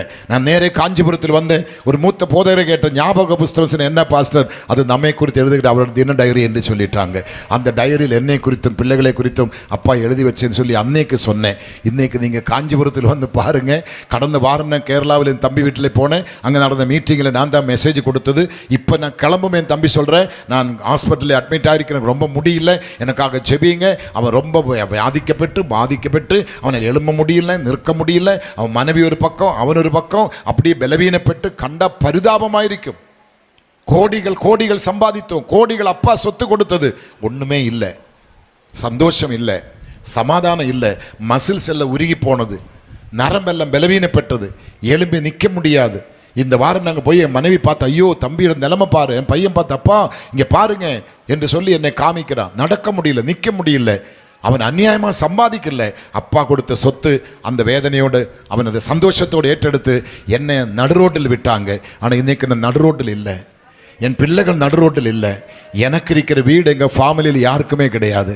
நான் வைத்திருக்கிற காரு, என் பிள்ளைகள் வைத்திருக்கிற காரு எங்கள் ஃபேமிலியில் யாருக்குமே கிடையாது. நான் ஏறுற ஸ்டேஜில் என் கூட பிறந்த ஒருத்தனையும் ஏற முடியாது. எல்லாருக்கும் அறியப்படுகிற நிலைமையில் என்னை தூக்கி எறியப்பட்ட என்னை, வேண்டாம் என்று தள்ளிவிட்ட என்னை என் பிள்ளை போய் தாத்தான்னு கூப்பிட்டு அவனை பாண்டிக்காரனாக்குன்னு சொல்ல கோபத்தின் பேரில் எங்கள் அப்பா அந்த சொத்து முழுவதையும் பறித்து என் தம்பி கொடுத்த நிலைமையில் என்னை கர்த்தர் அனாதையாக விடலை, என்னை கர்த்தர் உயர்த்த ஆரம்பித்தார். நான் உங்களுக்கு சொல்றேன், அப்பா சொத்து உங்களுக்கு வேண்டாம், அம்மா சொத்து உங்களுக்கு வேண்டாம். அப்பா பேர்ல கேஸ் போடாது, அப்பாவை கெட்ட வார்த்தை சொல்லாது, அப்பாவை அடிக்காது, அப்பாவை தூஷிக்காது, அம்மாவை கனவீனப்படுத்தாது, சபிக்காது. நீ கர்த்தருக்குள்ள முழங்கால் படியிடு. யாருடைய சொத்து உனக்கு தேவையில்லை. என் பரமபிதா எனக்காக கருதுகிறவர், என்னை உயர்த்துகிறவர், என்னை கனம் பண்ணுகிறவர், எனக்காக கருதி வைத்திருக்கிறார். இந்த பூமிக்கு நான் சொந்தக்காரன். எத்தனை பேர் விசுவாசிக்கிறீங்க? ஆனபடி அண்ணன் தம்பிக்கு கேஸ் போடாது, அக்கா தங்கைக்குள்ள சண்டை வைக்காது, அப்பன் அம்மாவை கனவீனப்படுத்தாது, கேஸ் போடாது, சண்டைக்கு போவாது. ஒரு பிடி மண்ணு உனக்கு வேண்டாம், அப்பா உனக்கு எல்லாம் தருவா. பூமியும் அதோட நிறவும் என் கர்த்தருக்கு உரியது. எத்தனை பேர் விசுவாசிக்கிறீங்க? பூமியும் அதன் நிறவும் என் கர்த்தருக்கு உரியது. தேவன் உங்களுக்கு கொடுக்க வல்லவராயிருக்கிறார். அவர் உங்களை ஆசீர்வதிப்பார். நேற்று நான் சொன்ன பார்த்தீங்களா, 40 ரூபாய் வாடகை கொடுத்து ஒரு தகர வீட்டில் இருக்கிறதுக்கு வழி இல்லாமல் 2ஆம் மாதம் என்னை துரத்து விட்டேன். இன்னைக்கு நான் இருக்கிற வீடு 9 பெட்ரூம், 9 அட்டாச்சு பாத்ரூம், எல்லா ரூமிலும் கிச்சன் வரைக்கும் ஏர் கண்டிஷன். என்னோட வீட்டில் கிச்சன் வரைக்கும் ஏர் கண்டிஷன். கர்த்தரை உயர்த்தி வைத்து பெருமைக்கு சொல்றது இல்லை. இந்த வேதம் என்னை உயர்த்திட்டே போகுது, இந்த வேதம் என்னை கனம் பண்ணிட்டே போகுது, இந்த வேதம் என்னை கனம் பண்ணிட்டே போகுது. இந்த வேதத்தை நான் சுமக்க இது என்ன சுமக்குது, ஆமீன் சொல்லுவோமா? இதை நான் பேச, இதை நான் நேசிக்க, இதை நான் கனம் பண்ண கர்த்தர் என்னை கனம் பண்ணுகிறார். நீங்க உண்மையா இருங்க, பரிசுத்தமா வாழுங்க, உண்மையா ஜெபிங்க. கர்த்தருக்குள்ள நீங்க உண்மையுள்ள மக்களா மாறுங்க. உண்மையுள்ள மனுஷன் பரிபூர்ண ஆசீர்வாதம். உத்தமனுக்கு கர்த்தர் சபைக்குள்ள வந்து சண்டை போடாதுங்க. சபையில நீங்க கமிட்டியில் இருக்கலாம், பல பொறுப்பில் இருக்கலாம், ஊழியக்காரல கனவீனமா பேசாதுங்க. சபைக்குள்ள கலகக்காரா இராதுங்க. 2 கோஷ்டியாக நிறைய சபைகளில் உண்டு. நீங்க கோஷ்டி பிரியாதுங்க. ஒரே மனமா ஏகோபித்து சபையில இருங்க. ஒரு மனமா கரங்களை கோர்த்து சபையிலே முட்டி போட்டு ஜெபம் பண்ணுங்க. இந்த சபைகளை கர்த்தர் வளர்ப்பாராக, இந்த சபைகளை கர்த்தர் கனம் பண்ணுவாராக, உங்களுடைய தேவைகள் எல்லாம் கர்த்தர் சந்திப்பாராக, உங்களை கர்த்தர் ஆசீர்வதிப்பாராக. உங்க ஊழியக்காரருக்காக ஜெபிங்க, ஊழியக்கார குடும்பத்துக்காக ஜெபிங்க, அவங்களை கனம் பண்ணுங்க. இந்த பெண்ணு வழியே போன எலிசாவை கூப்பிட்டு ஒரு ஆகாரத்தை கொடுத்து தங்க இடம் கொடுத்தனால மரிக்க அந்த மலட்ட தன் நிலைமை மாத்திரமல்ல, மரித்த பிள்ளையே உயிரோடு எழுப்பி கொடுத்தாரு. அதுதான் ஊழியக்காரங்க. ஊழியக்காரனை கனம் பண்ணா கர்த்தர் உங்களை கனம் பண்ணுவார். ஊழியக்காரை நேசித்தால் அவர் உங்களை நேசிப்பார். எத்தனை பேர் விசுவாசிக்கிறீங்க? ஊழியக்காரருக்கு கொடுக்கிறதுல, உழைக்கிறதுல, பணிவிடை செய்கிறதுல நீங்க முந்திக் கொள்ள வேண்டும். நீங்க முந்திக் கொள்ள வேண்டும். ஏசப்பா உங்களை ஆசீர்வதிப்பாரா? சொல்லுங்க பார்ப்போம். அவர் உங்களை கனம் பண்ணுவாரா? சொல்லுங்க பார்ப்போம். அவர் உங்களை உயர்த்துவாரா? இவ வல்லமை எங்க இருக்குது? பணம் எங்க இருக்குது? பொன்னி எங்க இருக்குது? வெள்ளி எங்க இருக்குது? வீடு சொத்து எங்க இருக்குது? சுகம் தீர்க்காயுஸ் எங்க இருக்குது? நித்திய ஜீவன் எங்க இருக்குது? என்னோட முழங்காலில் இருக்குது. அவ இன்று தொட்டு முழங்காலில் கரங்களை வைத்து செபிக்கணும். இங்க என்ன இருக்கு? முழங்காலில் மறைந்திருக்கும் வல்லமை. முழங்காலில் மறைந்திருக்கும் வல்லமையை இன்று முதல் வெளியே கொண்டு வரணும். இன்று முதல் வெளியே கொண்டு வரணும். எத்தனை பேர் விசுவாசிக்கிறீங்க? எத்தனை பேர் விசுவாசிக்கிறீங்க? இப்போ வயசான அம்மா இருக்கிற, வயசான தாத்தா இருக்கிறாங்க. நம்ம பாஸ்டர் இப்போ முட்டி போட முடியாது இல்லையா? முடியாது. அப்போ ஒன்று செய்யலாம், நீங்கள் உட்காந்துட்டு 2 கை முழங்கால் வைத்து ஜெபிக்கலாம். ஆமீன் சொல்லுவோம். முழங்கால் வைத்து ஜெபிக்கலாம். கொஞ்சம் பலன் இருந்தால், வெளிப்படுத்தல் 2:3 என்ன சொல்றது? உனக்கு கொஞ்சம் பலன் இருந்தும் நீ என் நாமத்தை மறுதலியாமல் என் வசனத்தை கை கொண்டபடியால் இதோ உனக்கு திறந்த வாசல், அது ஒருவனும் பூட்ட முடியாது. எத்தனை பேர் சந்தோஷமா இருக்கிறீங்க? ஒருவனும் பூட்ட முடியாது. உங்க முழங்கால் படியிட்டு விண்ணப்பங்களை எழுதி வைத்து ஸ்தோத்திரம் பண்ணுங்க, ஜெபம் பண்ணுங்க, விசுவாசிங்க. இயேசு அற்புதம் செய்வார். இயேசு உங்களை விடுவிப்பார். இயேசு உங்களை கனம் பண்ணுவார். இயேசு உங்களை மேன்மைப்படுத்துவார். இயேசு உங்களை ஆசீர்வதிப்பார். அவருடைய மகிமையின் கரம் உங்க கூட இருப்பார். அவர் உங்களுக்கு ஒரு குறையும் இல்லாம உங்களை நிறைவோடு உயர்த்தி உயர்த்தி உங்களை மேன்மைப்படுத்த என் தெய்வம் நமக்கு போதுமானவராயிருக்கிறார். எத்தனை பேர் விசுவாசிக்கிறீங்க? எத்தனை பேர் விசுவாசிக்கிறீங்க? இந்த செய்தி கேட்டு எத்தனை பேர் முழங்கால் கை வைத்து ஜெபம் பண்ண போறீங்க? எத்தனை பேர் முழங்கால் பண்ணி வேதத்தை வாசிக்க ஜெபிக்க உங்களை அர்ப்பணிக்க போறீங்க? இயேசுப்பா செய்வார். இயேசுப்பா செய்வார். இயேசுப்பா செய்வார். சந்தோஷமா இருக்கிறீங்களா? இயேசுப்பா செய்வார். ஆமீன். அவர் உங்களை ஆசீர்வதிப்பார். அவர் உங்களை கனம் பண்ணுவார். அவர் உங்களை மேன்மைப்படுத்துவார். அவர் உங்களை அழகுபடுத்துவார். எத்தனை பேர் சந்தோஷமா இருக்கிறீங்க? அவர் உங்களை அழகுபடுத்துவார், பலப்படுத்துவார், சுகப்படுத்துவார். தேவைகள் எல்லாம் இயேசுப்பா சந்திப்பார். நம்பலாமா? நம்பலாமா?